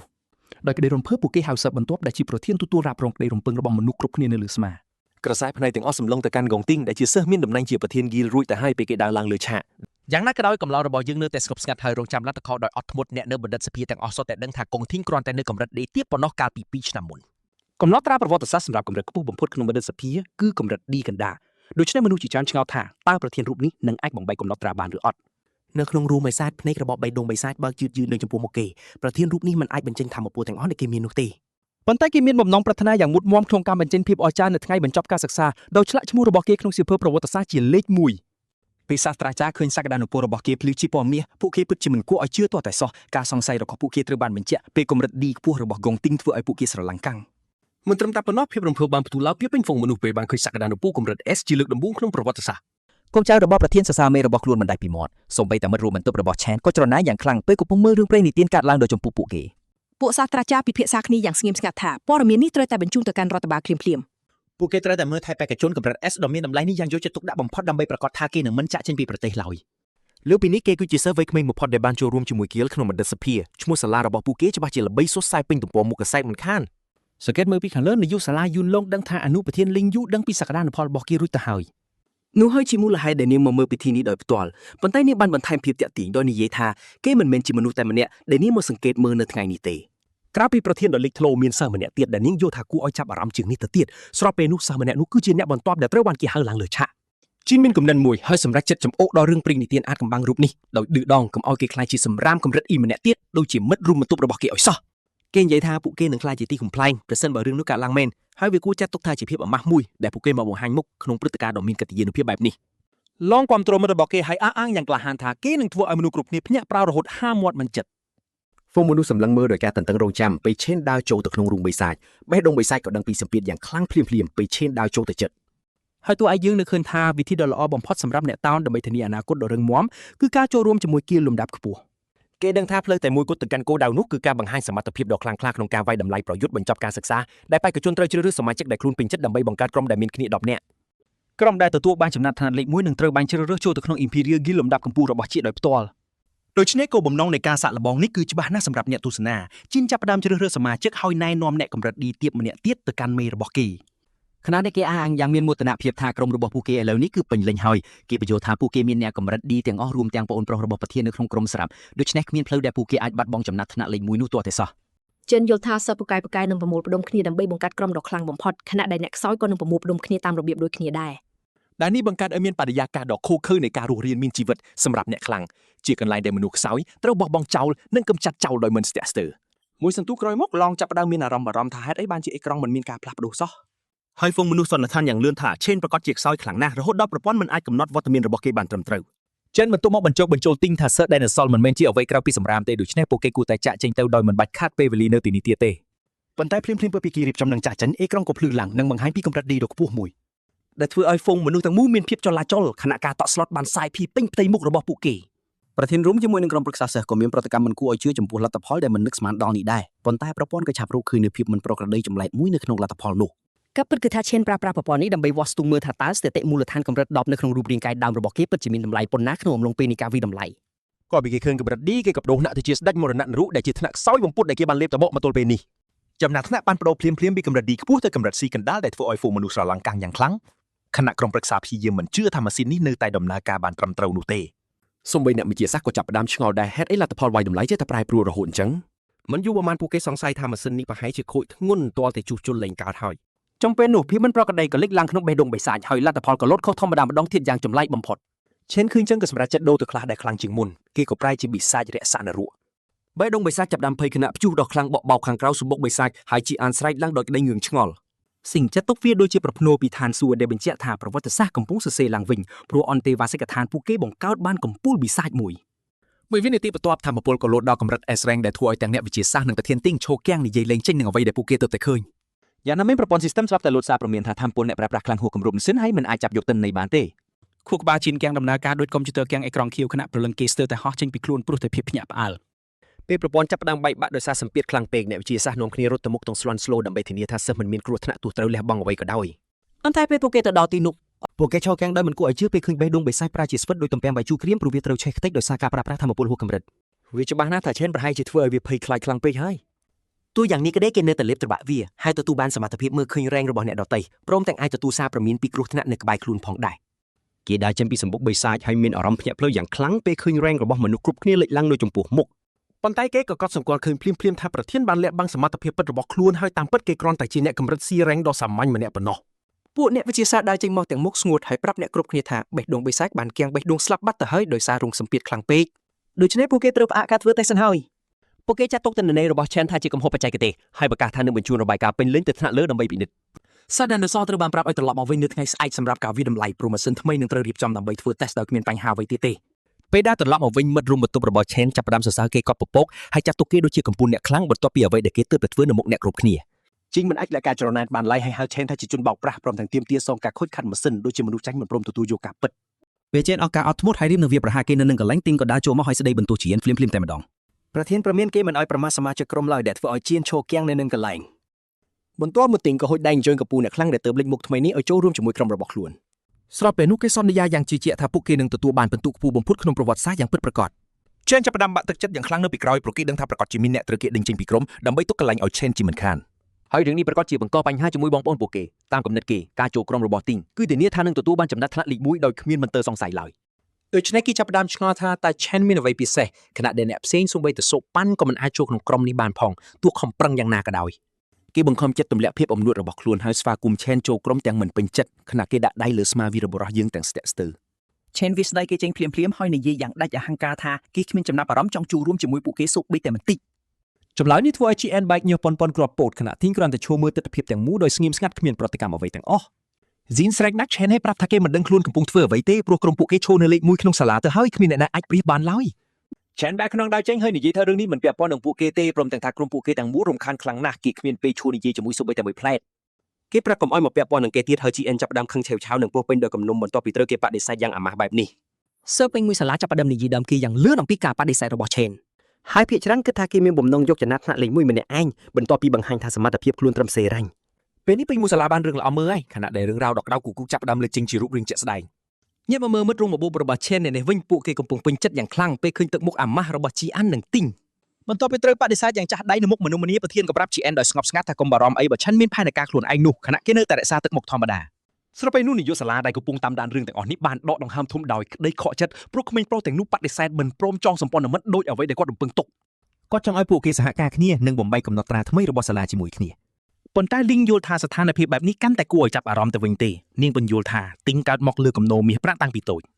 អញ្ចឹងការបដិសេធបែបនេះគឺជាការប្រកាសសង្គ្រាមដោយផ្ទាល់នៅក្នុងចិត្តរបស់គេដោយគ្មានមន្ទិលសង្ស័យឡើយ នាងរំលឹកនាយកសាលាថាប្រធានរបស់ពួកគេមិនមែនជាមនុស្សងាយដោះស្រាយនោះទេក្នុងស្ថានភាពបែបណាក៏ដោយនៅពេលដែលអំនួតរបស់គេត្រូវបានប៉ះពាល់បែបនេះជីនបន្តរអ៊ូតមិនឈប់នឹងចោទថាជេនមានអំនួតជ្រុលគ្រាន់តែដោយសារកំហុសពេលប្រឡងដែលបង្ហាញលទ្ធផលចំណាត់ថ្នាក់ C ប៉ុណ្ណោះប៉ុន្តែទីងបាននិយាយបញ្ឆេះបញ្ឈៀងថាលទ្ធផលនោះអាចនឹងមិនមែនជាកំហុសទាល់តែសោះ គេទទួលស្គាល់ថាទូឱកាសនោះស្ទើរតែគ្មានក៏គេនៅតែមិនអាចបណ្ដោយឲ្យនរណាម្នាក់មកដណ្ដើមយកតំណែងលេខ1របស់គេបានជាដាច់ខាត បន្ទាប់មកជីននឹកឃើញថាជេនប្រហែលជាគ្រាន់តែជាសិស្សធម្មតាម្នាក់ដែលគ្មានបទពិសោធន៍ប្រយុទ្ធជាក់ស្ដែងទាល់តែសោះ ចំណែកឯសមាជិកក្រុមប្រឹក្សាសិទ្ធិសឹងតែជាកម្ពុជាអ្នកខ្លាំងដែលបានលួចហ្វឹកហាត់យ៉ាងយូរក្នុងសម្បុកបិសាចដើម្បីអាចឈានមកដល់កម្រិតនេះ គេស្នើថាគួរតែចេញមុខទៅបង្រៀនមេរៀនដល់ Chen ដោយផ្ទាល់សម្រាប់ភាពក្រអឺក្រទាំនេះប៉ុន្តែទីងបានផ្ដាច់កំណត់នោះរួចសួរថាតើប្រធានរបស់ពួកគេពិតជាចិត្តចង្អៀតដល់ថ្នាក់ហ៊ានធ្វើរឿងបែបនេះមែនទេជីនដឹងកំហុសភ្លាមក៏សុំតូផ្លេតចំណែកទីងបានលុបចោលការច្រៀងខារ៉ាអូខេហើយប្រាប់ឲ្យជីនចាត់ចែងរឿងគ្រប់យ៉ាងដោយខ្លួនឯងមិនបាច់រងចាំការណែនាំទេ គេថែមទាំងនិយាយយ៉ាងត្រជាក់ស្រេបថាអ្វីក៏ដោយដែលជៀនសម្រាប់ចិត្តធ្វើគឺគ្មានពាក់ព័ន្ធជាមួយគេឡើយហើយជៀនយល់អត្ថន័យនេះភ្លាមៗដោយមិនបាច់បកស្រាយច្រើនទេប្រហែល10នាទីក្រោយមកអ្នកផ្ដល់ព័ត៌មានម្នាក់បានមកជួបជៀនហើយរាយការណ៍ថាជេនបានចាក់ចេញពីសាលាបាត់ទៅហើយបន្ទាប់ពីប្រាប់ថាគេត្រូវត្រឡប់ទៅផ្ទះមួយផ្លែត គេបន្តថាជៀនដើរពេញដោយមិនឈប់ញ៉ាំអីសោះធ្វើឲ្យស្ថានភាពកាន់តែល្អជីនចាត់ទុកថានេះជាការជួយពីទេវតា គេចាប់ផ្ដើមរំភើបខ្លាំងនឹងឱកាសដែលអាចកម្ចាត់គេយ៉ាងចាត់ដៃនៅកន្លែងស្ងាត់ដែលគ្មាននរណាម្នាក់អាចចូលលូកដៃបាន ពេលជេនកំពុងដើរឆ្លងផ្លូវគេនៅឃើញថាក្នុងជាតិមុនត្រកូលធំមួយធ្លាប់ជួបគ្រោះមហន្តរាយពេលពួកគេព្យាយាមវាយលុកសម្បុកបិសាចមួយនៅក្នុងទឹកដីរបស់ប្រទេសសេនហ៊ីក្នុងសមមនោះពួកគេបានជួបបិសាចចម្លែកឈ្មោះរ៉ាតដែលមិនធ្លាប់ឃើញពីមុនវាបានកំទេចក្រុមនោះទាំងមូលភ្លាមៗដោយគ្មានឱកាសតបតសោះឡើយបិសាចនោះបានគេចចូលពិភពមនុស្សហើយបង្កការបំផ្លិចបំផ្លាញគ្រប់ទីកន្លែងតួការចងចាំនោះមិនទាន់ទិញលីងក៏ជេននៅតែតាំងចិត្តមុតមមនឹងរៀបចំផែនការតាមរកសម្បុកបិសាចនោះឲ្យឃើញក្នុងជាតិនេះ ដើម្បីចាប់ផ្ដើមផែនការនេះជេនត្រូវការលុយយ៉ាងច្រើនសន្ធឹកដូច្នេះគេដើរសណ្ដើរទៅមជ្ឈមណ្ឌលជួញដូរបិសាចមីធៀលដោយមិនស្ទាក់ស្ទើរឡើយគេដឹកឃើញថាមជ្ឈមណ្ឌលក្រុមការគ្រប់គ្រងរបស់ក្រុមវិធាននេះនឹងក្លាយជាកន្លែងជួញដូរសម្ភារៈធំបំផុតក្នុងប្រទេសនេះពេលអនាគតក្នុងពិភពលោកនេះភាពខ្លាំងរបស់អ្នកដឹងខ្លួនគឺត្រូវបានវាយតម្លៃទៅតាមគុណភាពនៃសម្ភារៈនិងអាវុធដែលពួកគេមានប្រើប្រាស់ហើយកន្លែងជួញដូរនេះជាស្ពានដ៏សំខាន់បំផុតសម្រាប់ការទិញលក់របស់របរទាំងនោះ យ៉ាងណាមិញសម្រាប់ Chen កន្លែងនេះគ្រាន់តែជាវិធីរលួយមួយដ៏រហ័សនិងងាយស្រួលប៉ុណ្ណោះមុនពេលគេបន្តទៅហ្វកគោលដៅដ៏ធំជាងនេះ ដូច្នេះគេក៏ដើរចូលទៅបង្ហាញជង្គង់ពី3ឲ្យភ្នាក់ងារកណ្ដាលមើលដែលបរិះនោះពិនិត្យយ៉ាងលម្អិតនិងមានការសង្ស័យយ៉ាងច្បាស់ គេសួរថាតើសើដោយគេអាចបានរបស់នេះដោយរបៀបណា Chen ក៏បញ្យល់ស្ងប់ស្ងាត់ថាវាធ្លាក់ពីបិសាចដែលគេទើបតែវាយឈ្នះ ភ្នាក់ងាររូបនោះភ្ញាក់ព្រឺហើយប្រាប់ថាគេមិនដែលឃើញរបស់នេះសោះពីមុនមកប៉ុន្តែជំនួយការរបស់គេក៏លូកមាត់ជួយបញ្យល់ថាចង្គមនេះបានមកពីបិសាចចំណាត់ថ្នាក់ E ឈ្មោះ Bis Sanchen នាងចងចាំថាឯកសារមានកត់ត្រាថាចង្គមនេះអាចច្នៃជាដំបងវីតាមីនកម្រិត E ឬអាចកិនជាម្សៅសម្រាប់ការប្រើប្រាស់ផ្សេងៗបាន ភ្នាក់ងារដឹកក្រអឺក៏តមនោះក៏និយាយកាត់រួចទម្លាក់ចង្គមនោះលើតុវិញហើយប្រាប់ថារបស់កម្រិត E គឺមានតម្លៃទាបបំផុត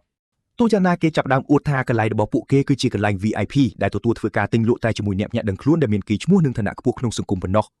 គេបញ្ជាក់ថាគេទទួលយកតែរបស់កម្រិត D ឡើងទៅប៉ុណ្ណោះព្រមទាំងយកវាធ្វើជាលេសមិនអើពើនឹងរបស់អន់កម្រិត E នេះឡើយ ក្នុងចិត្តគេរអ៊ូពីការខ្វះខាតអតិថិជនធំៗមួយរយៈនេះហើយឃើញថាគ្មានចំណេញអ្វីទេក្នុងការលក់ដូរជាមួយមនុស្សធម្មតាព្រោះវាមិនអាចជួយឲ្យគេឡើងបួនបានគេថារឿងនេះគួរឲ្យរំខានណាស់ហើយក៏រុញការងារទៅឲ្យជំនួយការឈ្មោះលីដោយមិនគិតអ្វីទៀតឡើយ ពេលគេដាក់ចេញនាងក៏ហុចស្រោមសម្បត្តិលុយឲ្យជេនយ៉ាងសមរម្យហើយសួរថាតើគេត្រូវការអ្វីផ្សេងក្រៅពីការលក់នេះទៀតទេ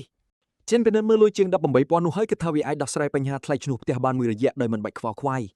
បន្ទាប់មកគេទាញយកដាវធំបញ្ចេញពន្លឺដែលបានពីរ៉ាសាសាចេញមកដែលវាតាក់ទាញចំណាប់អារម្មណ៍នាងយ៉ាងខ្លាំងភ្លាម ទោះបីនាងមិនដែលឃើញរបស់បែបនេះពីមុនមកនាងប៉ាន់ស្មានថាវាប្រហែលជារបស់កម្រិត B ឬអាចឈានដល់កម្រិត A ជាមិនខាន ភ្នាក់ងារនោះដើរត្រឡប់មកវិញដោយជ្រួញចិញ្ចើមហើយទាត់ចោលសម្ដីនាងថាជារឿងស្រម៉ាយព្រោះរបស់កម្រិត A ភាគច្រើនមានតម្លៃខ្ទង់1លានគេប្រកាសថាគេធ្វើការទីនេះច្រើនឆ្នាំហើយតែមិនដែលធ្លាប់ឃើញរបស់អ្វីដែលគៀកនឹងកម្រិត A ទាល់តែសោះក្នុងជីវិតពិតចាំពេលនោះម្ចាស់ហាងក៏មកដល់ហើយនិយាយយ៉ាងស្ងប់ស្ងាត់ថារបស់របរមួយនេះមិនមែនជាកម្រិត A ឬកម្រិត B អ្វីទាំងអស់ភ្នាក់ងារនោះអួតសរសើរពីការវិនិច្ឆ័យដ៏ប្រការរបស់មេខ្លួនហើយប្រាប់ថាគេដឹងស្រាប់ហើយថាសិស្សធម្មតាគ្មានថ្ងៃមានរបស់ល្អបែបនេះឡើយ ប៉ុន្តែម្ចាស់ហាងបញ្យល់ថាអាវុធនេះពិតជាមានប្រភពមកពីដែនដីលៀងបាបមែននិងបញ្ជាក់ថាវាគឺជាអាវុធកម្រិត S ទាំងភ្នាក់ងារកណ្ដាលនឹងជំនួយការស្ទើរតែគាំងបេះដូងពេលឮការបកស្រាយដ៏គួរឲ្យភ្ញាក់ផ្អើលនេះហើយទឹកមុខរបស់ពួកគេឡើងគាំងដោយការមិនជឿ ម្ចាស់ហាងប្រញាប់ចាប់ដៃចែនភ្លាមហើយស្វាគមន៍គេយ៉ាងកក់ក្ដៅជាភ្ញៀវកិត្តិយសដោយក្តីគោរពបំផុតបន្ទាប់មកលោកក៏អញ្ជើញចេញឲ្យចូលទៅបន្ទប់ VIP រួចលើកទឹកចិត្តឲ្យគេស្នើសុំអ្វីក៏បានតាមដែលចង់បានដោយមិនបាច់ក្រែងចិត្ត ខណៈនោះជ័យមានអារម្មណ៍ពេញចិត្តណាស់ពេលបានឃើញម្ចាស់ហាងឈិងជួចេញមុខមកដោយអ្វីដែលគេបានរំពឹងទុកមែន ក្រោយពីអង្គុយលេងក្នុងបន្ទប់ VIP ហើយមេក្រុមនោះក៏បានសួរថាតើគេចង់លក់អាវុធមួយនេះក្នុងតម្លៃប៉ុន្មានកំឡោះយើងឆ្លើយភ្លាមថា1លានធ្វើឲ្យបរិសសក់បៃតងនោះភ្ញាក់ប្រើតែម្ដងថាកែប្រាប់ថាវាអាចលក់បានយ៉ាងតិចរាប់សិបលានព្រោះវាមានតម្លៃមហាសាលណាស់ តែជេនប្រាប់ថាគេគ្រាន់តែចង់យកដាវនោះមកប្រចាំខ្ចីលុយ$1លានមួយខែសិនលឺចាបរនោះកាន់តែភាំងព្រោះដឹងថាក្មេងនេះឆ្លាតខ្លាំងណាស់ហើយសង្ស័យថាគេជានរណាឲ្យប្រកាសជេនបន្តថាគេនឹងសងដើមក្នុងពេល30ថ្ងៃហើយសងការប្រាក់នៅខែបន្ទាប់ មុនឆ្លើយតបមេកាំងប្រាប់នារីនោះឲ្យចេញក្រៅសិនដើម្បីអ្នកធំពិភាក្សាការងារ ពេលស្ងាត់ល្អបរោះនោះនិយាយថាគាត់ដឹងថាជេនមកពីសាកលវិទ្យាល័យដាស់ថាមពូលជាតិដែលរៀមច្បងចិត្តបញ្ចប់ការសិក្សា ក៏បន្តថាគាត់ដឹងពីការប្រឡងបញ្ចប់នឹងធ្វើឡើងក្នុង30ថ្ងៃទៀតហើយរង្វាន់គឺមាន$1លាន រួចគេក៏សួរចំថាតើចេនពិតជាជឿជាក់ថានឹងប្រឡងជាប់ដែរទេ មេកាំងចាប់ផ្ដើមប្រើក្បួនស៊ើបអង្កេតហើយដឹងថាចេនកំពុងត្រូវការលុយខ្លាំងមែនទែនបើមិនទាល់ច្រកទេគេច្បាស់ជាមិនមកទីនេះឡើយ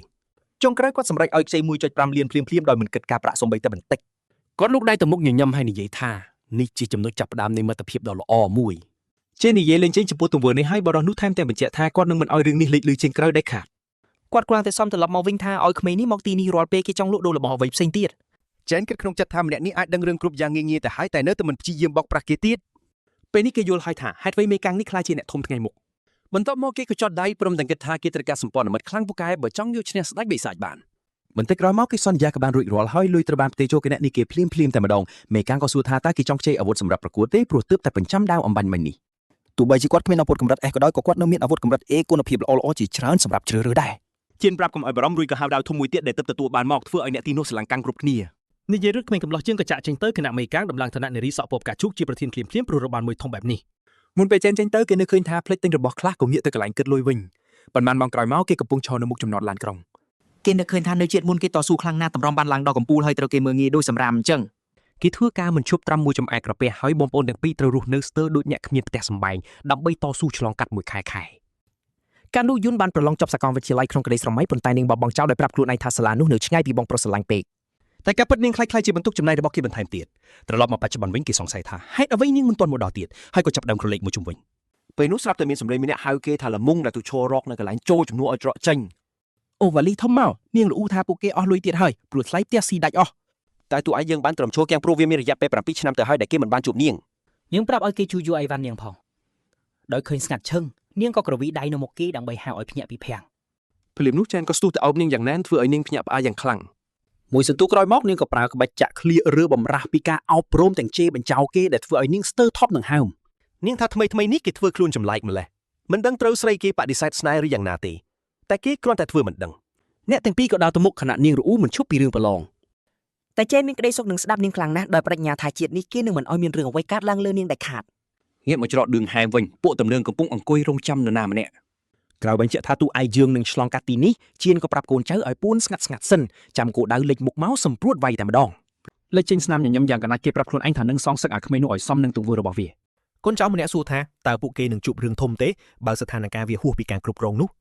ឃាតិករពពកប្រាប់ថាដំបងឡើយចង់ត្រឹមបដៅបន្តិចបន្តួចទេតែរឿងជួបគ្នាមុននេះធ្វើឲ្យគេក្តៅស្លុតត្រចៀកយ៉ាងខ្លាំង នៅឃើញពេលជេនបំបាក់មុខគេកាលមុនគេប្រាប់ពួកសម្រាមទាំងនោះឲ្យទុកមួយចំណែកឲ្យគេផងនិងស្បត់ថានឹងបដៅទូឯងយើងឲ្យចាំមួយជីវិត ជីនអួតថាខ្លួនជាឃាតិករពពកដ៏អស្ចារ្យបំផុតហើយស្រកទឹកមាត់ក៏ក្លាក់ពីសម័យឃើញទឹកមុខរបស់គោដៅពីដឹងខ្លួន ងាកមកទូឯងយើងវិញយល់រំលឹកថាគេធ្វើខ្លួនខ្លាចណាស់ហើយសង្ស័យថាមកពីសម្ពាធរឿងការប្រឡង នាងមកបាយសាច់រឿងហើយនិយាយថាមនុស្សខ្សោយដូចជាគេមិនគួរគិតច្រើនពេកទេ ប្អូនស្រីរំលឹកថាគេតែងប្រាប់នាងឲ្យតស៊ូបន្តទៅមុខហើយអ្វីៗផ្សេងទៀតទុកឲ្យព្រំលិខិតកំណត់ចោះ នាងក៏ចាប់ផ្ដើមច្រៀងលួងលោមលើកទឹកចិត្តបងប្រុសពេលពួកគេដើរចូលទៅក្នុងđườngហៀម ជេនភ្ញាក់ផ្អើលដែលនាងសង្កេតឃើញពីការផ្លាស់ប្ដូររបស់គេបានយ៉ាងងាយតែនាងគ្រាន់តែមិនទាន់ដឹងថាគេបានដាស់ធម្មពលនិងខ្លាចជាអ្នកមានទៅហើយប៉ុណ្ណោះ ពេលឮគេឆ្លើយយ៉ាងជឿជាក់ថាមិនអីទេនាងលួចគិតថានេះគ្រាន់តែជាមោទនភាពកូនប្រុសរបស់គេប៉ុណ្ណោះ យួនក្រវីក្បាលបន្តិចទាំងលួចគិតក្នុងចិត្តថាទីបំផុតបងប្រុសរបស់នាងចេះធ្វើខ្លួនជាកូនប្រុសពេញលក្ខណៈហើយ ស្របពេលនោះដែរនៅទីឆ្ងាយក្មេងទំនើងម្នាក់ប្រាប់ជីនថាមានក្មេងស្រីម្នាក់នៅជាមួយគោលដៅរបស់ពួកគេ វាកាន់តែធ្វើឲ្យអាមួយនោះរំភើបចិត្តព្រោះច្រកដង្ហើមនោះគ្មានកាមេរ៉ាសុវត្ថិភាពហើយ Chris Hansen ក៏មិនអាចតាមចាប់ពួកគេបានដែរ ប៉ុន្តែតួឯងយើងបានដឹងពីចេតនាអាក្រក់ភ្លាមៗហើយដឹងថាវាជាពួកកាកសំណល់ពីក្រុមប្រឹក្សាសើដដែលគេក៏ដកកាស AirPod តម្លៃថោកចេញមកគេយកវាទៅពាក់ទៅជាប្អូនស្រីហើយប្រាប់ឲ្យនាងស្ដាប់បទចម្រៀងមួយដែលគេទើបតែចូលចិត្តនាងភ្ញាក់ផ្អើលយ៉ាងខ្លាំងព្រោះគេមិនដែលស្ដាប់តន្ត្រីសោះប៉ុន្តែនាងសម្រេចចិត្តធ្វើតាមដើម្បីយល់ពីចិត្តបងប្រុសឲ្យបានកាន់តែច្បាស់បន្ទាប់មកគេងាកក្រោយហើយសម្លឹងមុខពួកកាកសំណល់សង្គមដែលកំពុងដើរចូលមកយឺតៗដល់ខ្សែភ្នែកយ៉ាងសាហាវខណៈដែលសម្លេងតន្ត្រីកំពុងចាក់រងំការប្រយុទ្ធក៏ចាប់ផ្ដើមឡើងពេលពួកក្មេងទំនើងសម្រុកចូលមកយ៉ាងលឿន Jane ផ្លាស់ប្ដូរទៅកាន់ថ្នាក់វីរបុរសរន្ទះរបស់គេភ្លាមៗហើយនឹកឃើញថាវាមានរយៈពេល7ឆ្នាំហើយដែលគេបានបាត់បង់គ្រួសារតែមួយគត់ហើយទើបតែបានជួបជុំគ្នាវិញនៅពេលនេះ ដោយសេចក្តីខឹងសម្បាគេឆ្ងល់ថាពួកនេះទៅយកភាពហានខ្លាមកពីណាសោះហើយក៏ស្ទុះទៅមុខលឿនដូចរន្ទះ តួឯងយើងទាត់អាមួយទី1យ៉ាងខ្លាំងធ្វើឲ្យវាហោះគ្នាទៅក្រោយខណៈពួកដែលនៅសល់ចាប់ផ្ដើមបែកញើសពុនក្រពោត បន្ទាប់មកគេក្បាប់ក្តាប់ដៃយ៉ាងណែនហើយមាត់3នាក់ជាប់គ្នាឲ្យដួលដេកដីមុននឹងចាត់ការទី4ដោយការបុកជង្គង់យ៉ាងសាហាវបំផុតអាសម្រាប់ដល់ក្លាហាមអ្នកព្យាយាមវាយបកប៉ុន្តែជេនគ្រាន់តែចាប់ដៃរបស់វារួចកាច់បំបាក់ចោលយ៉ាងងាយស្រួលដូចកាច់មី អាមួយនោះស្រែកយ៉ាងឈឺចាប់ស្រាប់តែត្រូវមួយកដាប់ដៃចង់កដាលច្រមុះពេញទំហឹងថែមទៀត ឃើញបាក់ពួកត្រូវគេវាយឃ្លាតចាយជឿនទាំងស្មារតីហើយឆ្ងល់យ៉ាងខ្លាំងថាអាក្មេងនេះខ្លាចជាមនុស្សខ្លាំងអស្ចារ្យបែបនេះតាំងពីពេលណាមកជេនមិនបញ្ឈប់ត្រឹមនឹងទេគេបន្តមាត់ឆ្វេងស្ដាំឥតសំចៃដៃខណៈកំពុងដើរសម្ដៅទៅរកឃាតករពពុកដោយផ្ទាល់ពេលគេដើរមកដល់ជេនព្យាយាមលួងចិត្តខ្លួនឯងឲ្យជឿថាគេគឺជាឃាតករដែលខ្លាំងជាងគេបំផុតហើយគេមិនអាចចាញ់ដាច់ខាតក្នុងនាមជាមនុស្សចិត្តល្អតួឯងយើងក៏ទាមវាឲ្យមកកាន់ពិភពពិតវិញដោយមួយកដាប់ដៃយ៉ាងធ្ងន់ធ្វើឲ្យវាហោះខ្ទាតទៅក្រោយប៉ុន្តែគេមិនឈប់ត្រឹមនឹងទេគេស្ទុះទៅមុខហើយមាត់មួយសេរីយ៉ាងចាស់ដៃធ្វើឲ្យជ្រុះធ្មេញអស់ជាច្រើនគ្រាប់ឃាតករប្រភពនេះមើលរមៀលលើដោយរូបជាតិស្ងួតត្រកខ្យល់បក់ហើយដបផ្ទប់នឹងជញ្ជាំងយ៉ាងខ្លាំងវាខំប្រឹងបាត់ភ្នែកឡើងស្រាប់តែឃើញបិសាចផ្ទាល់កំពុងសម្លឹងមើលមុខវាយ៉ាងសាហាវ បន្ទាប់មកតួឯងយើងអោនមើលជៀនដែលពេលនេះអស់សេចក្តីថ្លៃថ្នូររលីងហើយរំលឹកថាគេធ្លាប់បានប្រាប់អាសម្រាមនេះរួចហើយឲ្យនៅឲ្យឆ្ងាយពីគេ សម្លឹងមើលទម្លូដល់ព្រលឹងគេសួរអាថោកទាបគ្មានខួរនោះថាតើវាមិនអាចស្ដាប់ភាសាមនុស្សយល់ទេឬយ៉ាងណាអាមួយដែលត្រូវគេវាយឡើងខូចទ្រង់ទ្រានោះមិនអាចដឹងពីអារម្មណ៍ជើងខ្លួនឯងសោះហើយឆ្អឹងកន្លះខ្លួនរបស់វាក៏ត្រូវបាក់ខ្ទេចដែរដោយដឹងថាខ្លួនប៉ះចំមនុស្សកោះវាខំប្រឹងរអ៊ូពាកសុំទោសទាំងត្រដាប់ប្រដួសជេនបបិទមាត់វាដោយចាប់កោអាវហើយយកដាវកបិតមកសង្កត់ផ្ទៃមុខវាតែម្ដងលោកកំពូលឃាតករមើលឃើញយ៉ាងច្បាស់នៅក្នុងកែវភ្នែករបស់គេគឺគ្មានការស្ទាក់ស្ទើរក្នុងការសម្លាប់សូម្បីតែបន្តិចគេគ្មានក្លិនឯកតតែសោះថាជាសិស្សធម្មតាជៀនមិនអាចឈប់ឆ្ងល់បានទេថាតើឋានរូបបែបណាទើបអាចបំផ្លាញមនុស្សម្នាក់ឲ្យคล้ายជាបិសាចដូចជាជេនបានដោយទឹកមុខកំណាច់នឹងត្រជាក់ស្រេបគេប្រាប់អាមួយនោះឲ្យចាំសម្ដីគេឲ្យច្បាស់ប្រសិនបើវាមិនចង់ជួបរឿងអាក្រក់បែបនេះម្ដងទៀតទេគេនឹងមិនស្ទះស្ទើរក្នុងការហាយសាច់ពួកគេជាបំណែកទេនៅពេលក្រោយបើសិនជាពួកគេហ៊ានធ្វើរឿងឈួតទៀតនេះគឺជាការប្រាមានចុងក្រោយ បន្ទាប់មកគេបន្ថែមមួយប្រយោគទៀតដើម្បីបញ្ជាក់ឲ្យច្បាស់បើសិនជាពួកគេហ៊ានឈានជើងជួក្បែរប្អូនស្រីរបស់គេសូម្បីតែមួយម៉ៃគេនឹងលុបបំបាត់មនុស្សជាទីស្រឡាញ់របស់ពួកគេម្ដងម្នាក់ដោយក្តីរីករាយបន្ទាប់ពីនោះមកគេទម្លាក់ដាវកបិតចុះហើយដើរត្រឡប់ទៅក្បែរយូនីវិញមុនពេលដែលបទចម្រៀងនោះចាក់ចប់ទៅទៀតដល់ពេលបទនោះចប់ប្អូនស្រីរបស់គេពោពេញទៅដោយអារម្មណ៍រំភើបនាងស្រក់ទឹកភ្នែកដោយសារតែអត្ថន័យចម្រៀងដ៏កំសត់និងឯកោខ្លាំងពេកនាងយំទាំងស្រពេចស្រពិលថាតើបងប្រុសនាងធ្លាប់ឆ្លងកាត់រឿងអ្វីខ្លះទើបផ្លាស់ប្ដូរគេខ្លាំងបែបនេះប្រហែលឆ្នាំមកនេះនាងថែមទាំងឆ្ងល់ថាតើការគ្រប់គ្រងរបស់នាងកាលពីមុននៅមិនទាន់គ្រប់គ្រាន់ឬយ៉ាងណាដោយការតាំងចិត្តនាងងាកក្រោយដើម្បីស្ដីបន្ទោសគេឲ្យបានចាស់ដៃប៉ុន្តែនាងទាំងនិយាយលេងចេញពេលក្រឡេកឃើញកាដូនៅក្នុងដៃរបស់គេប៊ិចស្រោបមៀតដ៏ភ្លឺចាំងចាំងដែលនាងតែងតែស្រមៃចង់បានកំពុងនៅនឹងមុខនាងផ្ទាល់តែម្ដងយន្តមុខក្រហមងាំងដោយក្តីរំភើបជាខ្លាំងនាងសឹងតែមិនជឿថាបងប្រុសទិញប៊ិចវេទមន្តស៊េរីថ្មីបំផុតឲ្យនាងដែលវាមានតម្លៃថ្លៃជាងថ្លៃឈ្នួលផ្ទះប្រចាំខែរបស់ពួកគេទៅទៀតប្រតិកម្មដ៏គួរឲ្យស្រឡាញ់របស់នាងធ្វើឲ្យគេកក់ក្ដៅក្នុងចិត្តយ៉ាងខ្លាំងទឹកមុខរបស់នាងបង្ហាញយ៉ាងច្បាស់ថានាងមិនចង់យកវាទៅប្រគល់ឲ្យគេវិញទេទោះបីជានោះជារឿងត្រឹមត្រូវដែលត្រូវធ្វើពេលពួកគេកំពុងខ្វះលុយបង់ថ្លៃផ្ទះក៏ដោយជេនលាក់កដាប់ដៃនៅពីក្រោយខ្នងហើយស្បោះក្នុងចិត្តថានឹងការពារស្នាមញញឹមរបស់ប្អូនស្រីនៅពេលនេះហើយធានាថានាងនឹងបានចូលរៀននៅសាលាដែលនាងស្រមៃចង់បានពេលត្រឡប់មកដល់ផ្ទះវិញប្អូនស្រីរបស់គេចំណាយពេលរាប់ម៉ោងយ៉ាងសប្បាយរីករាយគូររូបវេទមន្តនៅលើអាកាសលោកបងប្រុសអង្គុយញ៉ាំមីរ៉ាមែនយ៉ាងស្ងៀមស្ងាត់ហើយនិយាយថាគេពិតជាសប្បាយចិត្តណាស់ដែលនាងពេញចិត្តនឹងកាដូមួយនេះទោះជាយ៉ាងណាក៏ដោយនាងនៅតែបារម្ភពីការចាយលុយច្រើនសន្ធឹកសន្ធាប់មកលើនាងខណៈដែលពួកគេមិនទាន់មានលុយបង់ថ្លៃផ្ទះសម្រាប់ខែក្រោយផងគេញញឹមដាក់នាងយ៉ាងមានមោទនភាពហើយប្រាប់ថាថ្លៃឈ្នួលផ្ទះពេញមួយឆ្នាំរបស់ពួកគេគឺបងរួចរាល់អស់ហើយបងប្រុសអួតថាអាជីវកម្មតូចតាចរបស់គេជាមួយមិត្តភ័ក្តិកំពុងតែដំណើរការយ៉ាងល្អនាពេលថ្មីៗនេះប៉ុន្តែយុនឆ្លាតណាស់ហើយក៏សម្លឹងមើលគេដោយក្រសែភ្នែកសង្ស័យបំផុតនាងបើជាមិនជឿរឿងអាជីវកម្មដ៏សមហេតុផលរបស់គេទេទោះនិយាយបែបនេះក្តីក៏នាងមិនចង់សួរដេញដូលគេបន្ថែមទៀតនោះដែរនាងសឹងតែមិនចាំទេថាតើវាមានរយៈពេលយូរប៉ុណ្ណាហើយដែលបងប្រុសរបស់នាងបានសាយយ៉ាងសប្បាយរីករាយបែបនេះនាងបានទះស្មារបស់គេតិចតិចហើយក៏សុំរឿងមួយទោះជាគេលួចធ្វើអ្វីក៏ដោយត្រូវចាំថាកុំបង្ខំខ្លួនឯងខ្លាំងពេកឲ្យសោះញាក់មកអាំងត្រីដ៏ស្ងាត់វិញប្រធានទិញបានប្រាប់ដំណឹងដ៏ភ្ញាក់ផ្អើលមួយដល់ប្អូនជីដូនមួយគេគ្រូពេទ្យកពូក្នុងទីក្រុងបានបញ្ជាក់ថាលោកឃាតករកំពូគឺរបួសធ្ងន់ធ្ងររហូតមិនអាចព្យាបាលជាឡើយឆ្អឹងជាងកន្លះខ្លួនគេត្រូវបាក់ខ្ទេចគ្មានសល់ការដែលគេតទល់ជាមួយឈិនគឺជារឿងដែលប្រធាននឹកស្មានមិនដល់ទៅហើយ តែសភាពលោកគួរឲ្យខ្លាចក្រោយពេលប្រយុទ្ធឬតែធ្វើឲ្យភ្ញាក់ផ្អើលបងជាដងមួយគេឆ្លើយតបយ៉ាងសោះកក្រោះ នាងគ្រាន់តែខកចិត្តដែលចំនួនសិស្សខ្លាំងចូលរួមក្នុងក្រុមរបស់គេពេលនេះនឹងត្រូវថយចុះ តែប្រធានក៏ចិត្តដាច់ដូចគ្នាដោយឆ្លើយថាគេនឹងធ្វើបានល្អជាងនេះបើគ្មាន NPC ដ៏ទើសតែងនោះ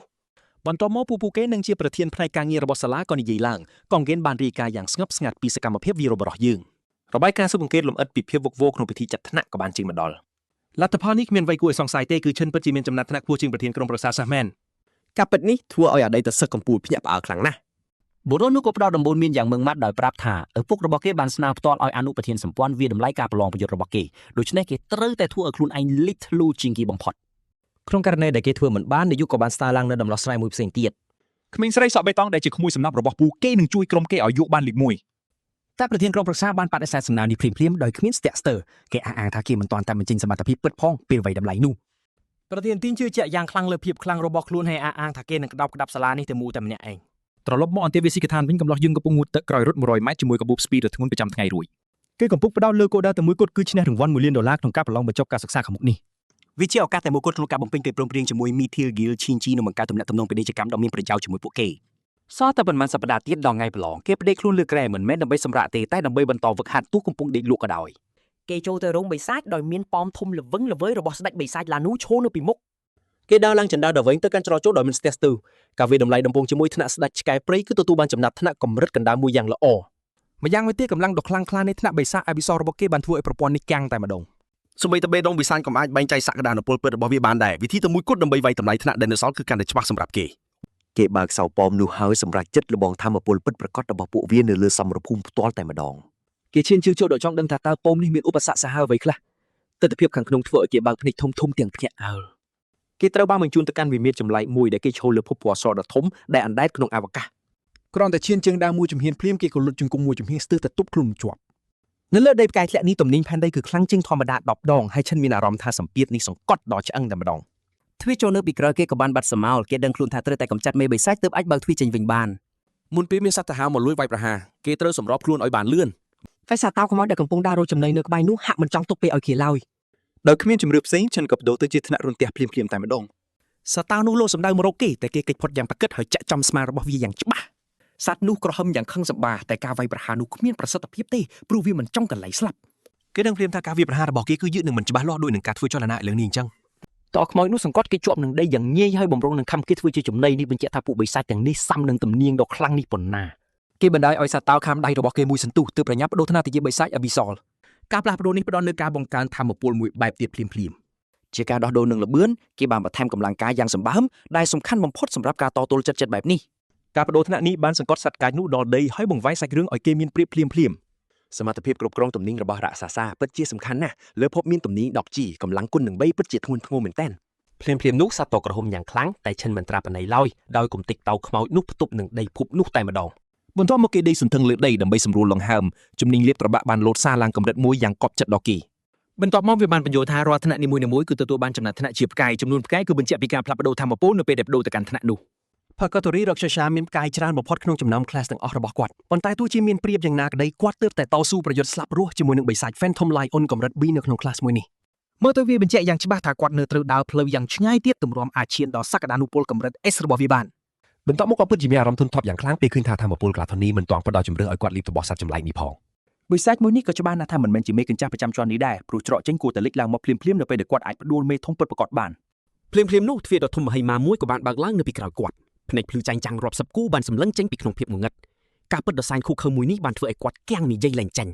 រាល់ការខិតខំប្រឹងប្រែងដើម្បីបដូរ Phantom Lion មួយក្បាលគឺមិនអាចប្រៀបធៀបទៅនឹងអ្វីដែលរៀបនឹងកើតឡើងបន្តទៀតនោះទេ បិសាចកម្រិត B រាប់មិនអស់បានសម្រុកចេញពីទ្វារនោះដោយក្រែងញ៉ៅនឹងវាយប្រហារគាត់ពីគ្រប់ទិសទីទើបតែពេលនេះទេដែលគាត់យល់ច្បាស់អំពីអ្វីដែលរក្សាសាបានប្រមានគាត់ពីមុនមក បិសាចនោះបាននិយាយថាមានសត្វចម្លែកសាហាវជាច្រើននៅក្នុងប៉មហើយផ្លូវដើររបស់គាត់នឹងពោពេញទៅដោយការឈឺចាប់និងការរងទុក្ខគ្មានទីបញ្ចប់ឡើយប៉ុន្តែបិសាចនោះក៏បានប្រាប់ឲ្យគាត់ចេះទ្រាំទ្រគ្រប់យ៉ាងដើម្បីអាចសម្របខ្លួននិងក្លាយជាអ្នកខ្លាំងពិតប្រាកដ មិនយូរប៉ុន្មានឆែនក៏បានភ្ញាក់ព្រឺតពីដំណេកជាមួយនឹងអារម្មណ៍ហាក់បីដូចជាគាត់ទើបតែឆ្លងកាត់សុបិនអាក្រក់បំផុតក្នុងជីវិតអញ្ចឹង អ្នកផ្សេងទៀតនៅក្នុងបន្ទប់នៅតែបន្តលងលក់យ៉ាងស្កប់ស្កល់ដោយមិនបានដឹងតតែសោះថាគាត់ទើបតែឆ្លងកាត់ភាពឈឺចាប់ដែលត្រូវបានបិសាចហែកសាច់ជាបំណែកនោះទេ ទីបំផុតតួឯងយើងក៏បានដឹងថាប៉ម Purgatory Void មិនមែនជាផ្លូវកាត់ដើម្បីឲ្យឡើង level លឿនភ្លាមនោះទេគាត់ទើបតែស្ថិតនៅចំណុចចាប់ផ្ដើមនៃការធ្វើដំណើរដ៏វែងឆ្ងាយនឿយហត់និងឈឺចាប់បំផុតប៉ុណ្ណោះ ជាច្រើនសប្តាហ៍បានកន្លងផុតទៅរហូតដល់ថ្ងៃប្រឡងបញ្ចប់ការសិក្សារបស់សាលាភ្ញៀវកិត្តិយស VIP ជាច្រើនបានមកដល់ទីនេះដើម្បីសង្កេតមើលសិស្សចំនួនថ្មីដែលពោពេញទៅដោយសក្តានុពលទាំងនេះ លក្ខខណ្ឌថ្មីៗសម្រាប់ការរៀបចំក្រុមក៏ត្រូវបានប្រកាសផងដែរដោយតម្រូវឲ្យមានសិស្សកម្រិត E ខ្ពស់យ៉ាងហោចណាស់ម្នាក់នៅក្នុងក្រុមនីមួយៗ ពេលនេះការចាប់ក្រុមក៏បានម្ដងហើយគេបានប្រកាសថាពេលនេះសិស្សទាំងអស់អាចមើលឃើញចំណាត់ថ្នាក់របស់គ្នាទៅវិញទៅមកបានហើយ នេះធ្វើឲ្យគ្រប់គ្នាអាចសម្រេចចិត្តបានយ៉ាងលឿនថាគួរអូសទាញអ្នកណាចូលក្នុងក្រុមរបស់ខ្លួន សិស្សទាំងអស់ត្រូវបានតម្រៀបតាមលំដាប់ចំណាត់ថ្នាក់ពីខ្ពស់បំផុតទៅទីបំផុតប៉ុន្តែម៉ោងបានកត់សម្គាល់ឃើញរឿងចម្លែកមួយភ្លាមៗតែម្ដង ឆេនខ្លួនឯងក៏មានអារម្មណ៍ងឿងឆ្ងល់ដែរពេលឃើញឈ្មោះរបស់ខ្លួនស្ថិតនៅចំណុចទាបបំផុតបែបនេះ គ្រប់ខ្សែភ្នែកបានងាកសម្លឹងមើលមកគាត់ខណៈដែលអ្នកផ្សេងទៀតកំពុងតែងឿងឆ្ងល់ថាហេតុអ្វីអ្នកដែលឆ្លងកាត់សេចក្តីស្លាប់ដូចជាគាត់បែរជាស្ថិតនៅចំណាត់ថ្នាក់ទាបបំផុតក្នុងថ្នាក់ទៅវិញ ពួកសិស្សដែលច្រណែនទាំងនោះចាប់ផ្ដើមនិយាយឌឺដងភ្លាមៗដោយជឿជាក់ថាចំណាត់ថ្នាក់ខ្ពស់របស់គាត់គឺជាកំហុសនៃការវិតម្លៃកន្លងមក ប៉ុន្តែទោះជាយ៉ាងណាពួកគេមិនអាចបដិសេធទេថាភាពខ្លាំងរបស់គាត់គឺជារឿងពិតហើយបើមានគាត់នៅក្នុងក្រុមច្បាស់ជាអាចជួយឲ្យពិន្ទុកើនឡើងមិនខាន ប្រធានក្រុមប្រឹក្សាទីងនៅតែស្ងៀមស្ងាត់ខណៈដែលមានសម្លេងខ្សឹបខ្សៀវនិយាយពីជនល្ងងខ្លៅដែលប្រហែលជាកំពុងតែស្ដាយក្រោយដែលហ៊ានបដិសេធសំណើដ៏ល្អរបស់ប្រធានក្រុមប្រឹក្សា អ្នកដែលនៅពីក្រោយល្បែកកលមួយនេះគឺជាពូរបស់គាត់ឈ្មោះកងសនផ្ទាល់តែម្ដងអាមនុស្សចង្រៃនេះគិតថាគ្មាននរណាម្នាក់ហៅតួឯងយើងចូលក្រុមនោះទេបន្ទាប់ពីឃើញគេធ្លាក់ដល់ចំណាត់ថ្នាក់ទាបបំផុតបែបនេះ ផែនការដ៏អាក្រក់របស់គាត់គឺសាមញ្ញបំផុតប្រសិនបើឆេនមិនទាំងជាប់លក្ខខណ្ឌនោះទេគាត់ក៏គ្មានឱកាសអាចយកឈ្នះក្រុមរបស់ប្រធានក្រុមប្រឹក្សាបានឡើយ ត្រឡប់តែប្រហែលម៉ោងមុននេះបន្តិចសិស្សពេញមួយថ្នាក់ស្ទើរតែអង្វរប្រធានធីមដើម្បីសុំចូលរួមក្នុងក្រុមរបស់គាត់ទៅហើយ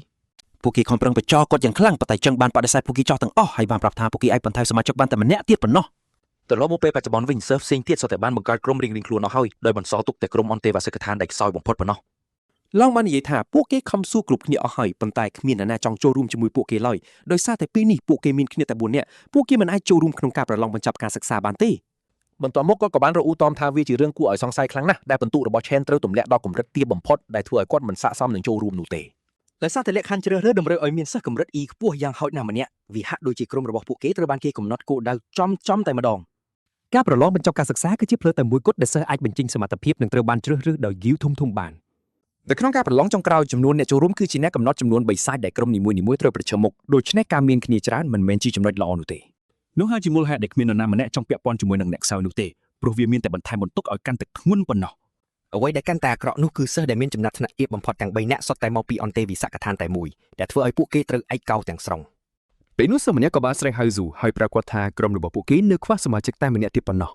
អាម្នាក់នោះព្យាយាមបញ្ចូលគាត់ដោយនិយាយថាគាត់ច្បាស់ជាមិនចង់ប្រឡងធ្លាក់ដោយសារតែនៅចាប់ក្រុមជាមួយមិត្តរួមបន្ទប់ដ៏ខ្សោយរបស់គាត់នោះទេមែនអត់ ឆេននឹងថាបើសិនជារឿងនេះនៅតែបន្តឱកាសដែលពួកគេត្រូវគេទម្លាក់ចោលគឺមានខ្ពស់ណាស់ហើយពួកគេនឹងមិនបានសូម្បីតែចូលរួមប្រកួតផង ទោះជាយ៉ាងណាមេកន្ទ្រីងប្រចាំបន្ទប់បានបដិសេធសំណើរបស់ពួកគេហើយនិយាយថាគាត់គ្មានថ្ងៃបោះបង់មិត្តរួមបន្ទប់ចោលឡើយ រឿងនេះធ្វើឲ្យក្រុមមួយនោះដែរចេញទាំងខឹងសម្បាប៉ុន្តែគាត់នៅតែព្រមានពួកគេកុំឲ្យមើលងាយអ្នកដទៃឲ្យសោះ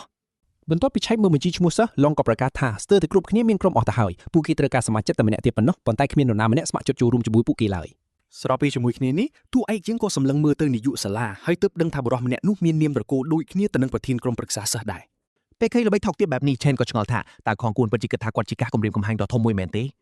ដោយមិនអស់សង្ឃឹមគាត់ប្រកាសថាគាត់ពិតជាត្រូវតែចូលរួមក្នុងការប្រកួតនេះឲ្យខាងតែបានរួចក៏បញ្ចេញធម៌ពលរន្ទះរបស់គាត់ ដោយសារតែអ្នកផ្សេងកំពុងតែបង្ហាញការស្អប់ខ្ពើមយ៉ាងចំហបែបនេះគាត់ក៏ប្រាប់ខ្លួនឯងថាគាត់មិនចាំបាច់លាក់លៀមធម៌ពលទៀតនោះទេ អារ៉ាបោះជំហានទៅមុខយ៉ាងស្ទាត់ជំនាញធ្វើឲ្យពួកមន្ត្រីទទួលបន្ទុកភ្ញាក់ផ្អើលយ៉ាងខ្លាំងនឹងការបញ្ចេញធម៌ពលដ៏កក្រើកនេះសូម្បីតែមិត្តរួមបន្ទប់របស់គេក៏ចាប់ផ្ដើមឆ្ងល់ដែរថាតើកំពុងមានរឿងអ្វីកើតឡើងប្រកបទៅ តួឯករបស់យើងនៅឃើញថាសាលាអ្នកប្រើធម៌ពលទាំងអស់តែមានទម្លាប់ពិសេសមួយដើម្បីបង្កើតបរិយាកាសប្រកួតប្រជែងសិស្សអាចទៅតតាំងជាមួយនរណាក៏បានគ្រប់ពេលវេលា ទោះបីជាវាមើលទៅដូចជាការអួតក៏ដោយតែនេះជាវិធីបង្ហាញភាពខ្លាំងរបស់ខ្លួននិងធ្វើឲ្យគេទទួលស្គាល់ ក្នុងស្ថានភាពបែបនេះមនុស្សជាច្រើនមុខជាបដិសេធមិនព្រមប្រយុទ្ធតាំងពីដំបូងមកម្លេះ ប៉ុន្តែគេដឹងថាប្រធានក្រុមប្រឹក្សាសិស្សនឹងមិនព្រមចុះចាញ់ឡើយដូច្នេះឲ្យតែគេអាចយកឈ្នះអសក់តុងដៃនោះបានអ្នកណាក៏ចង់ចាប់គូជាមួយគេដែរ ពេលនោះស្រាប់តែមាននារីម្នាក់បង្ហាញខ្លួននៅមាត់ទ្វារហើយស្រែកហៅតួឯករបស់យើងដោយសួរថាគេនៅត្រូវការមនុស្សចូលក្រុមទៀតដែរឬទេ នាងបន្តទៀតថានាងក៏ចង់ចូលរួមក្នុងការប្រឡងបញ្ចប់ថ្នាក់ឆ្នាំនេះដែរ អនុប្រធានបន្ថែមថានាងឈានដល់កម្រិតដេញតាំងពីអនុវិទ្យាល័យម្លេះដូច្នេះនាងនឹងមិនធ្វើឲ្យគេខកចិត្តឡើយ មិត្តរួមបន្ទប់របស់គេចាប់ផ្ដើមឈួតវង្វេងហើយឆ្ងល់ថាតើគេអាចតាក់ទាញនារីដ៏ស្រស់ស្អាតបែបនេះឲ្យចូលក្រុមបានយ៉ាងដូចម្ដេច ឈុងនឹងទិញមើលទៅផនភាំងឆ្ងល់ថាមានរឿងអ្វីកើតឡើងចំណែកនាយកសាលាវិញស្ទើរតែឆ្លក់ទឹកស្លាប់ទៅហើយ ពួកសិស្សចាប់ផ្ដើមខ្សឹបខ្សៀវគ្នានឹងឆ្ងល់ថាហេតុអីសិស្សផ្លាស់ប្ដូរម្នាក់ចង់ចូលរួមជាមួយក្រុមដែលមានចំណាត់ថ្នាក់អន់បំផុតក្នុងការប្រឡងនេះ គ្មាននរណាម្នាក់ដឹងច្បាស់ថានាងជានរណាទេតែមានពាក្យចចាមអារ៉ាមថានាងមកពីអាណាចក្រ Sen Kingdom នាយកសាលាសួរតែដាច់សរសៃឈាមហើយប្រាប់នាងថាសិស្សផ្លាស់ប្ដូរគឺមិនអាចចូលរួមក្នុងការប្រឡងបញ្ចប់ថ្នាក់របស់សាលាបានឡើយគាត់បន្តថាលីងមិនដែលប្រឡងយកចំណាត់ថ្នាក់នៅទីនេះឡើយ ថែមទាំងមិនបានបញ្ជាក់កម្រិតរបស់ខ្លួនដែលខុសពីច្បាប់សាលាទាំងស្រុងស្រាប់តែនាយកកម្ពុជាលេចមុខមកហើយនិយាយថាសម្ដីរបស់នាយកសាលាពិតជាត្រឹមត្រូវកងស្ទើរតែកាំងបេះដូងទៅហើយពេលបានឃើញបរិសុទ្ធចំណាស់នោះ ប៉ុន្តែនាយកកម្ពុជាបានសួរថាហេតុអ្វីលីងចង់ចូលរួមការប្រឡងនេះព្រោះនាងនឹងស្នាក់នៅទីនេះតែមួយរយៈខ្លីប៉ុណ្ណោះ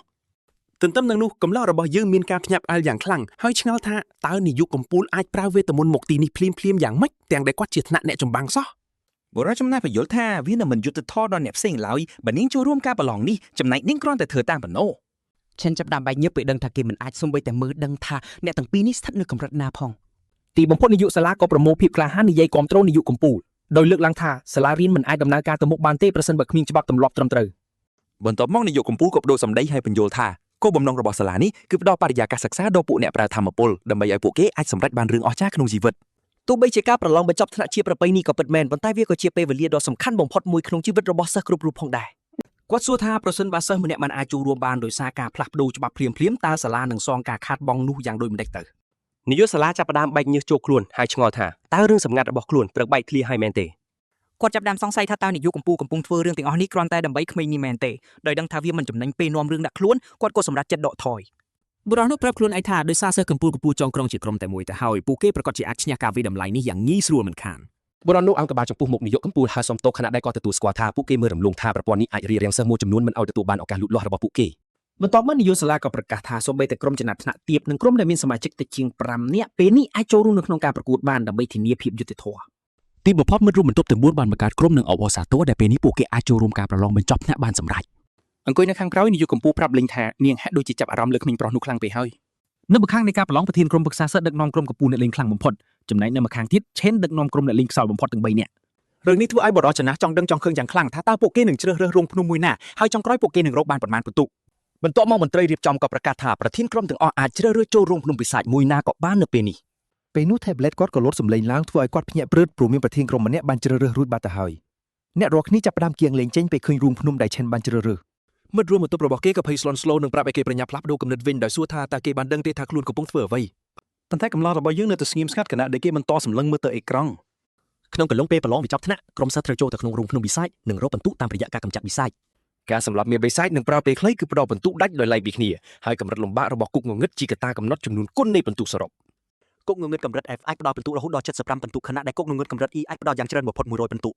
ក្រុមដែលទទួលបានបន្ទុកខ្ពស់បំផុតនឹងត្រូវជ្រើសរើសដោយ Guild Imperial Guild ហើយអ្នកលេងកម្ពុជានឹងទទួលបានរង្វាន់1លានយួន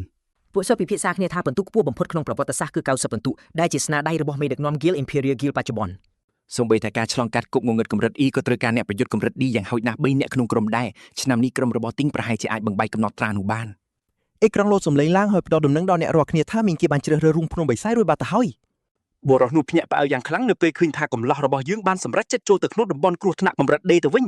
ពីមុនមកគ្មាននរណាធ្លាប់ឆ្លងកាត់ដែនអាចកំបាំងកម្រិត D ឡើយហើយមនុស្សគ្រប់គ្នាចាប់ផ្ដើមឆ្ងល់ថាតើនេះជាការភ័ន្តច្រឡំឬយ៉ាងណាឡងសួរតួឯងយើងកាច់ទៅកិច្ចក្បាលឬយ៉ាងណាខណៈដែលស្ដេចអង្គទេវ៉ាសិកឋានស្ទើរតែឈួតបាត់ទៅហើយពេលឃើញរឿងនេះ កំឡុងវេនតាព្យាយាមនិយាយបញ្យល់ឈីនឲ្យយល់តែគេប្រាប់ថាគេបានគិតយ៉ាងលម្អិតរួចរាល់ហើយសម្រាប់ការសម្រេចចិត្តមួយនេះប្រព័ន្ធហ្គេមលោតសម្លេងម្ដងទៀតពេលប្រធានក្រុមប្រឹក្សាសិស្សជ្រើសរើសយករូងភ្នំកម្រិត D ដូចគ្នាមិត្តរួមក្រុមរបស់ធីងយល់ព្រមភ្លាមធ្វើឲ្យពួកគេជាប់លក្ខខណ្ឌប្រឡងពេញមួយថ្នាក់ចាប់ផ្ដើមភ្ញាក់ផ្លូវខ្លាំងតែក្រុមមួយនេះធ្វើហាក់ដូចជាគ្មានរឿងអ្វីកើតឡើង ស្រីស្អាតសក់លឿងចំអកឲ្យកំឡោះយើងថាចង់ធ្វើខ្លាំងហើយគិតថាគេគ្រាន់តែចង់តាក់ទាញចំណាប់អារម្មណ៍ប៉ុណ្ណោះ បុរសក្បាលតងោបន្ថែមថាមិត្តរួមក្រុមខ្សោយរបស់គេច្បាស់ជាមិនយល់ព្រមទេហើយក្រុមនឹងបែកបាក់មិនខានឡងសម្លឹងមើលមុខឆានហើយដឹងថាមិត្តរបស់គេមិនមែនកំពុងលេងសើចនោះទេ គេឆ្ងល់ថាតាមមិត្តរបស់គេខ្លាចជាមនុស្សរឹងមាំបែបនេះតាំងពីពេលណាហើយប្រែប្រួលកម្រិតណាទៅក្រោយគិតរួចកំឡុងវ៉ែនតាក៏ចុចប៊ូតុងយល់ព្រមដោយសម្រេចចិត្តជឿជាក់លើមិត្តភក្តិរបស់គេ យូក៏ចុចប៊ូតុងពណ៌បៃតងនោះដែរព្រោះគេគិតថាគ្មានអ្វីត្រូវខាត់បងទៀតទេ ស្ដេចអន្តេវិសេកឋានចាប់ផ្ដើមធុញថប់ដែលពួកគេទាំងពីរសម្រេចចិត្តមុនខ្លួនរួចក៏ចុចប៊ូតុងនោះដែរពេលនេះប្រព័ន្ធហ្គេមបានទទួលស្គាល់ក្រុមរបស់ពួកគេសម្រាប់ការប្រឡងជាផ្លូវការហើ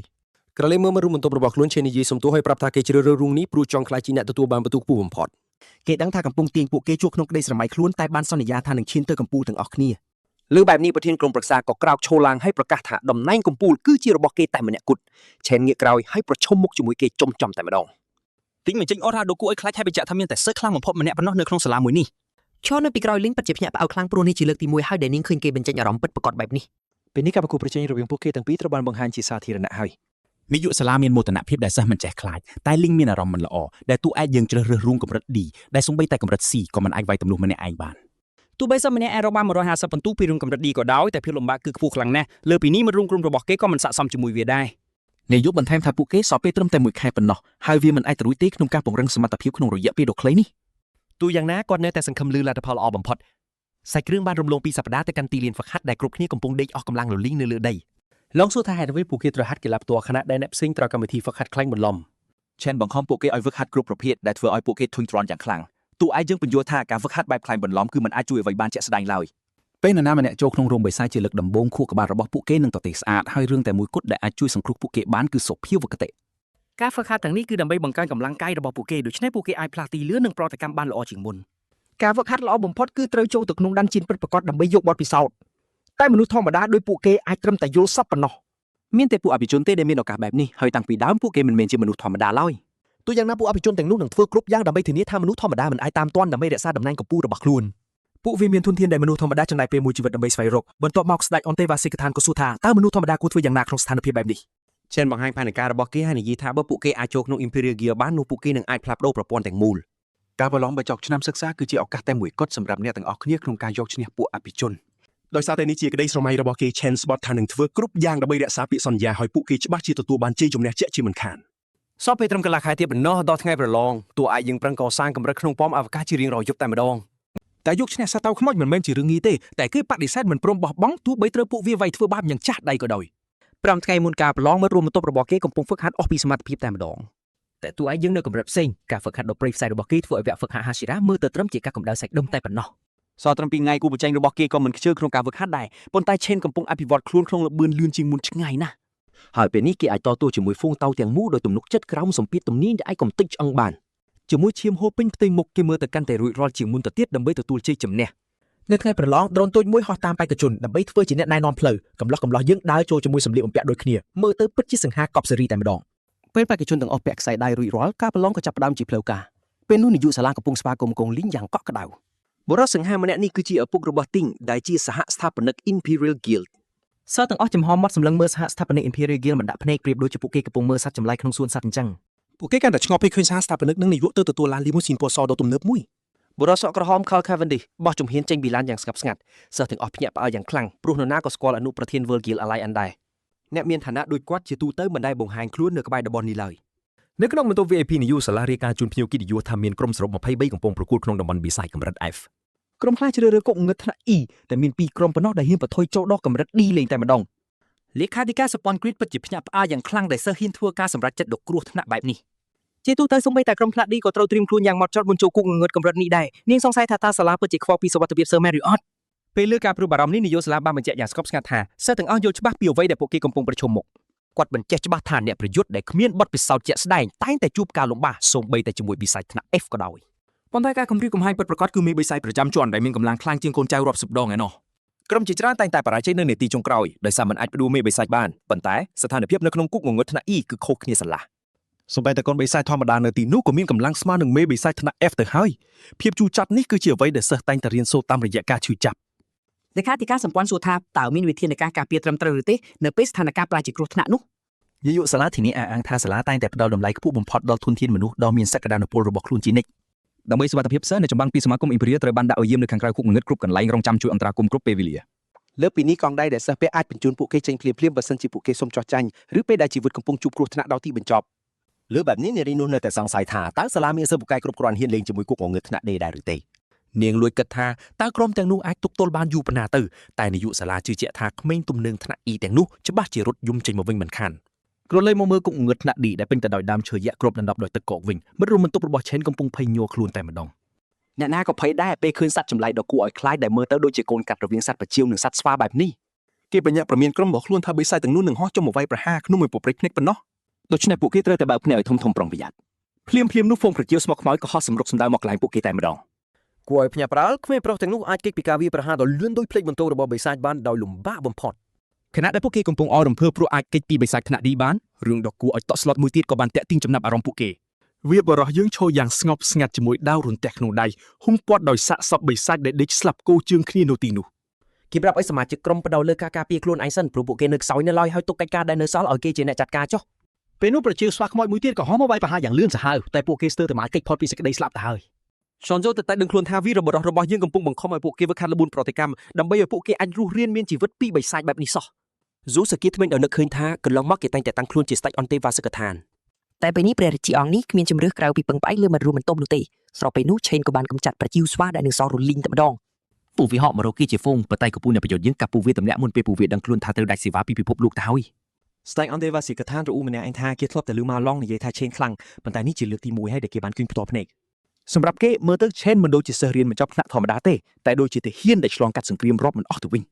ខណៈការសម្លាប់រង្គាលនៅតែបន្តអតីតស្ដេចអន្តេវាសិកដ្ឋានមានអារម្មណ៍ច្រណែននឹងគេឈ្មោះដែលកំពុងល្បីល្បាញរបស់វីរីបុរសយើង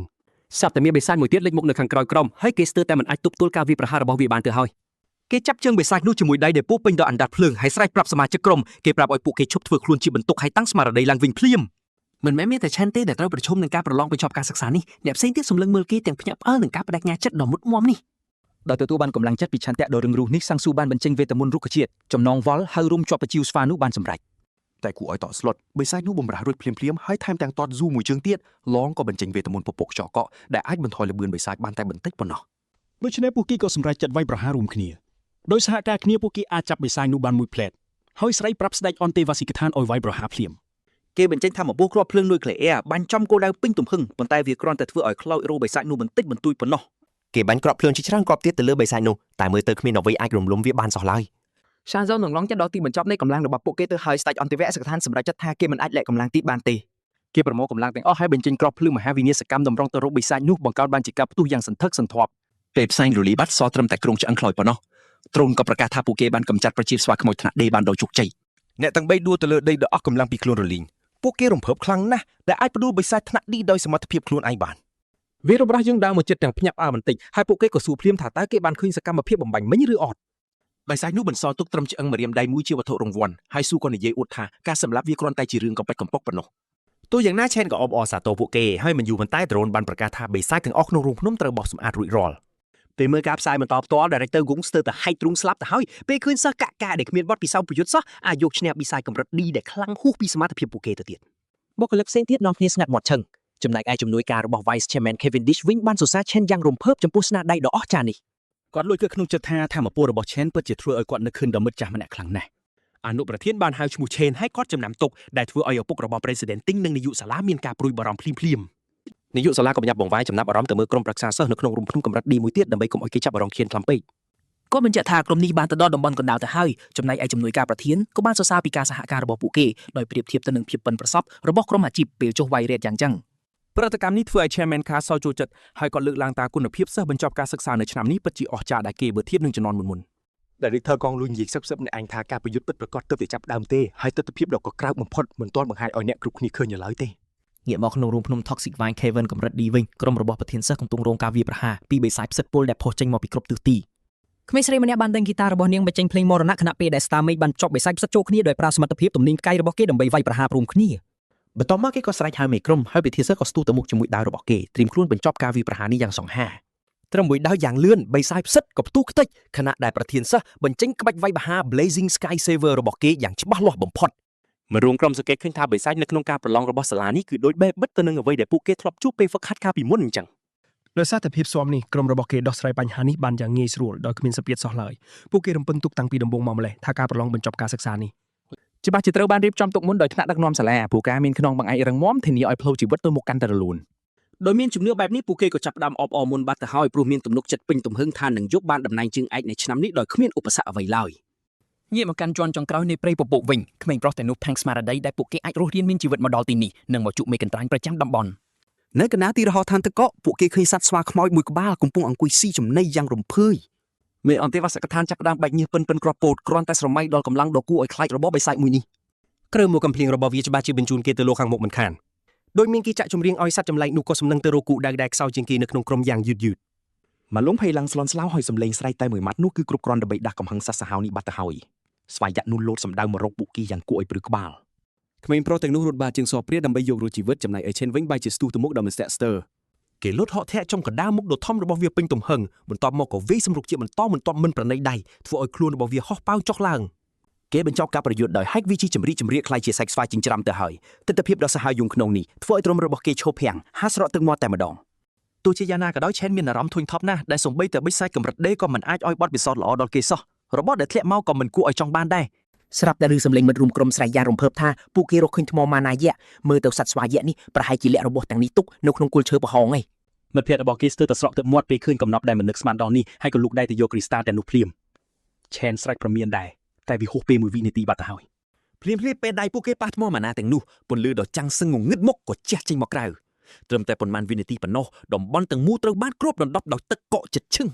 សានស៊ូឡូនិងកាមេរ៉ាដ្រូនត្រូវបានកកកាំងទាំងស្រុងដោយសារកម្លាំងខ្យល់ទឹកកកងាកមកបន្ទប់ VIP វិញការផ្សាយបន្តផ្ទាល់ក៏ត្រូវកាត់ផ្ដាច់ភ្លាមតែម្ដង នាយកសាលាដ៏ពិស្ពូនោះញញឹមចង់មាត់ហាក់ដូចជារងចាំមើលលទ្ធផលនេះតាំងពីយូរមកហើយ ក៏រំពឹងទុកមុនហើយថាបិសាចកម្រិតខ្ពស់ច្បាស់จะដាក់អន្ទាក់បែបនេះហើយវានឹងឆាប់នេះទេដែលឆេននឹងក្រុមអ្នកថ្មីថ្មងរបស់គេនឹងដើរចូលរួមអន្ទាក់នេះដោយខ្លួនឯង អនុប្រធាន Cavendish ហាក់មិនសប្បាយចិត្តសោះហើយបង្ហាញការព្រួយបារម្ភយ៉ាងច្បាស់ពីសុវត្ថិភាពរបស់សិស្សទាំងអស់នាយកសាលាធ្វើពុតជាស្ដាយក្រោយចំពោះបរាជ័យរបស់ Chen ហើយប្រកាសថាគ្មានជំរឿនទៅអ្វីក្រៅពីដកពួកគេចេញភ្លាមនោះទេតែនាយកធំមិនចូលស្របឡើយ គាត់ប្រកែកថាពួកគេមិនមានគ្រោះថ្នាក់ភ្លាមទេព្រោះខ្សែដៃនឹងដំណើរការប្រសិនបើសញ្ញាជីវិតរបស់សិស្សមានភាពមិនប្រក្រតីហើយពួកគេក៏មិនទាន់មានគំនិតចង់បោះបង់នៅឡើយដែរ គាត់ជឿជាក់ថាមានតែអ្នកចូលរួមប្រឡងទេទើបមានសិទ្ធិសម្រេចចិត្តបោះបង់ដោយខ្លួនឯងងាកមកក្នុងដានជឿនវិញម៉ាឡុងកំពុងញ័រទៅត្រូវដោយសារភាពត្រជាក់កាត់ស្បែក ក្នុងចំណោមអ្នកទាំងអស់គ្នានៅក្នុងក្រុមគេគឺជាមនុស្សតែម្នាក់គត់ដែលរួចផុតពីការកកដោយសារតែខ្លះរបស់គេមានសមត្ថភាពទប់ទល់នឹងទឹកកកបានយ៉ាងល្អពីកំណើត ពេលនោះដែរឡងក៏លឺសំឡេងសើគួរឲ្យព្រឺឆ្អឹងខ្នងហើយឃើញបិសាចទឹកកករៀងដោយក្រុងឆ្អឹងមួយកំពុងសម្លឹងទម្លុះដល់ព្រលឹងរបស់គេដោយគ្មានក្តីមេត្តា គេចំណាំបានថាវាគឺជាមេកន្ទ្រីនប្រចាំសម្បុកនេះហើយនឹកឃើញថាធ្លាប់ឃើញវាមានរៀបរាប់នៅក្នុងសៀវភៅបញ្ជីបិសាចពីមុនមក គេក៏ប្រញាប់នឹកឃើញថាតាមពិតវាគឺជា Cloud Mage ដែលគ្រប់គ្រងសមត្ថភាពទាំងការពារនិងវាប្រហារបានយ៉ាងងាយស្រួល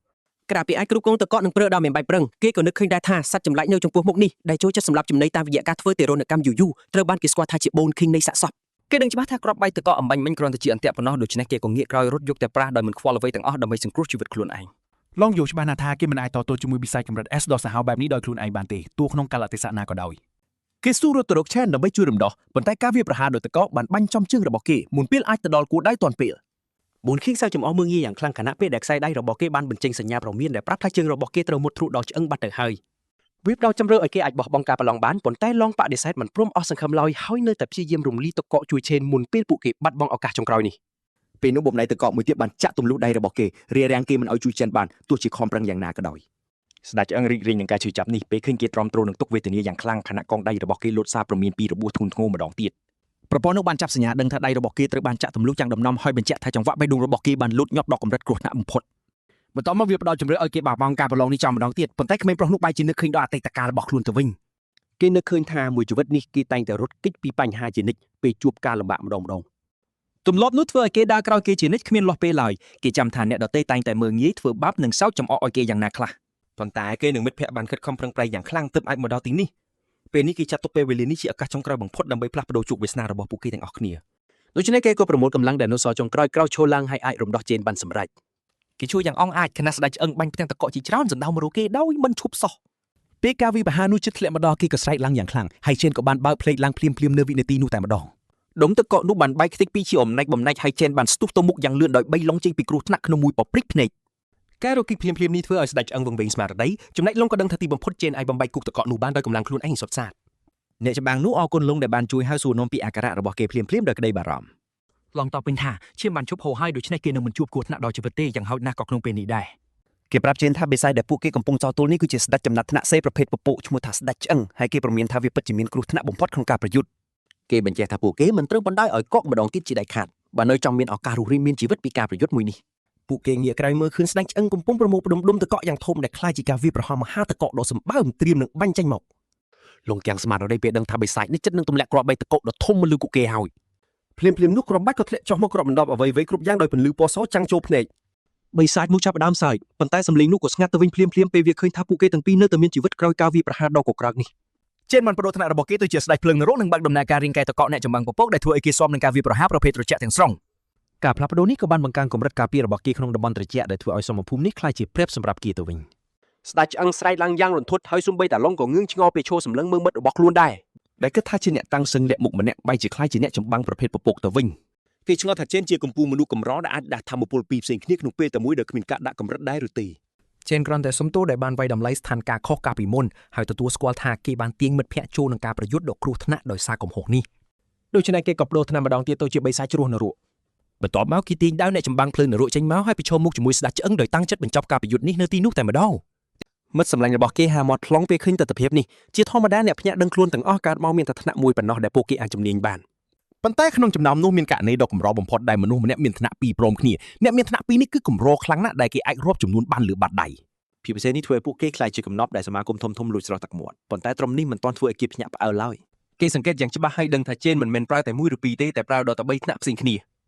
លើពីនេះថ្នាក់នីមួយៗគឺសិតតែនៅកម្រិតកម្ពស់ដែរគេក្នុងទម្រង់បិសាចជ្រុងនរកនេះធម្មពលរបស់ជេនបានកើនឡើងយ៉ាងលឿនសាហាវបំផុតកម្លាំងកាយដ៏មហាសាលនេះធាក់គេហោះពីដីដោយគ្រាប់រកកែតែម្ដងគេស្ទុះទៅមុខយ៉ាងកក្រៅសម្ដៅរូបមេបិសាចធ្វើឲ្យស្នាមញញឹមវាលលីបាត់ក្រុមកម្លាំងអូរ៉ាពិឃារបស់គេដោយចលនាតែមួយយ៉ាងស្អាតគេបានកាប់បិសាចឆ្អឹងនោះដាច់ដូចចិត្តបន្លែដោយឡើងដល់កម្រិត17និងទទួលបានរបស់កម្រមួយមើលសាក់សក់ក្រុងឆ្អឹងដ៏ខ្ទេចខ្ទីនេះមិត្តគេនៅតែកាំងស្មារតីដែលគេសម្លាប់មេកើយកម្រិតស៊ីក្នុងមួយក្បាច់តួឯងយើងក៏រំលឹកគេលេងៗថាអ្នកដតីទៀតកំពុងតែកកក្នុងទឹកកកនៅឡើយទេម៉ាឡុងស្រាប់តែភ្ញាក់ព្រឹត្តហើយទើបដឹងថាខ្លួនបានភ្លេចមិត្តភ័ក្តិផ្សេងទៀតឈឹងពេលកំពុងវាយជាមួយមេបិសាចអំបាញ់មិននេះគេក៏រត់យ៉ាងលឿនទៅរំលាយទឹកកកឲ្យអ្នកផ្សេងទៀតមុនពេលពួកគេខ្លាចជាការ៉េមបន្ទាប់ពីគេចេញទៅជេនក៏កាត់សម្គាល់ឃើញថាគេមានជំរឿអាចលាបទៅបកស្ដាយទឹកកកនេះបានដោយគ្មានអ្នកណាមើលឃើញគេក៏ប្រញាប់ស្រូបយកធម្មពលមេបិសាចនេះឲ្យទទួលបានថ្នាក់គ្រូមន្តអាគមពពកតែម្ដង សំណាងល្អពលឺទឹកកកមេបិសាចធ្វើឲ្យដ្រូនទាំងអស់កាំងដូច្នេះគ្មានអ្នកណាអាចដឹងពីសមត្ថភាពលាក់កំបាំងរបស់គេទេ បន្ទាប់មកស្រាប់តែមានសារលោតឡើងគួរឲ្យភ្ញាក់ផ្អើលមួយទៀតថ្នាក់អ្នកលួចធាតុរន្ទះរបស់គេក៏បានឡើងកម្រិតដែរដែលអនុញ្ញាតឲ្យគេបន្ថែមផ្កាយមួយដើម្បីបង្កើនធម្មពលរបស់គេបាន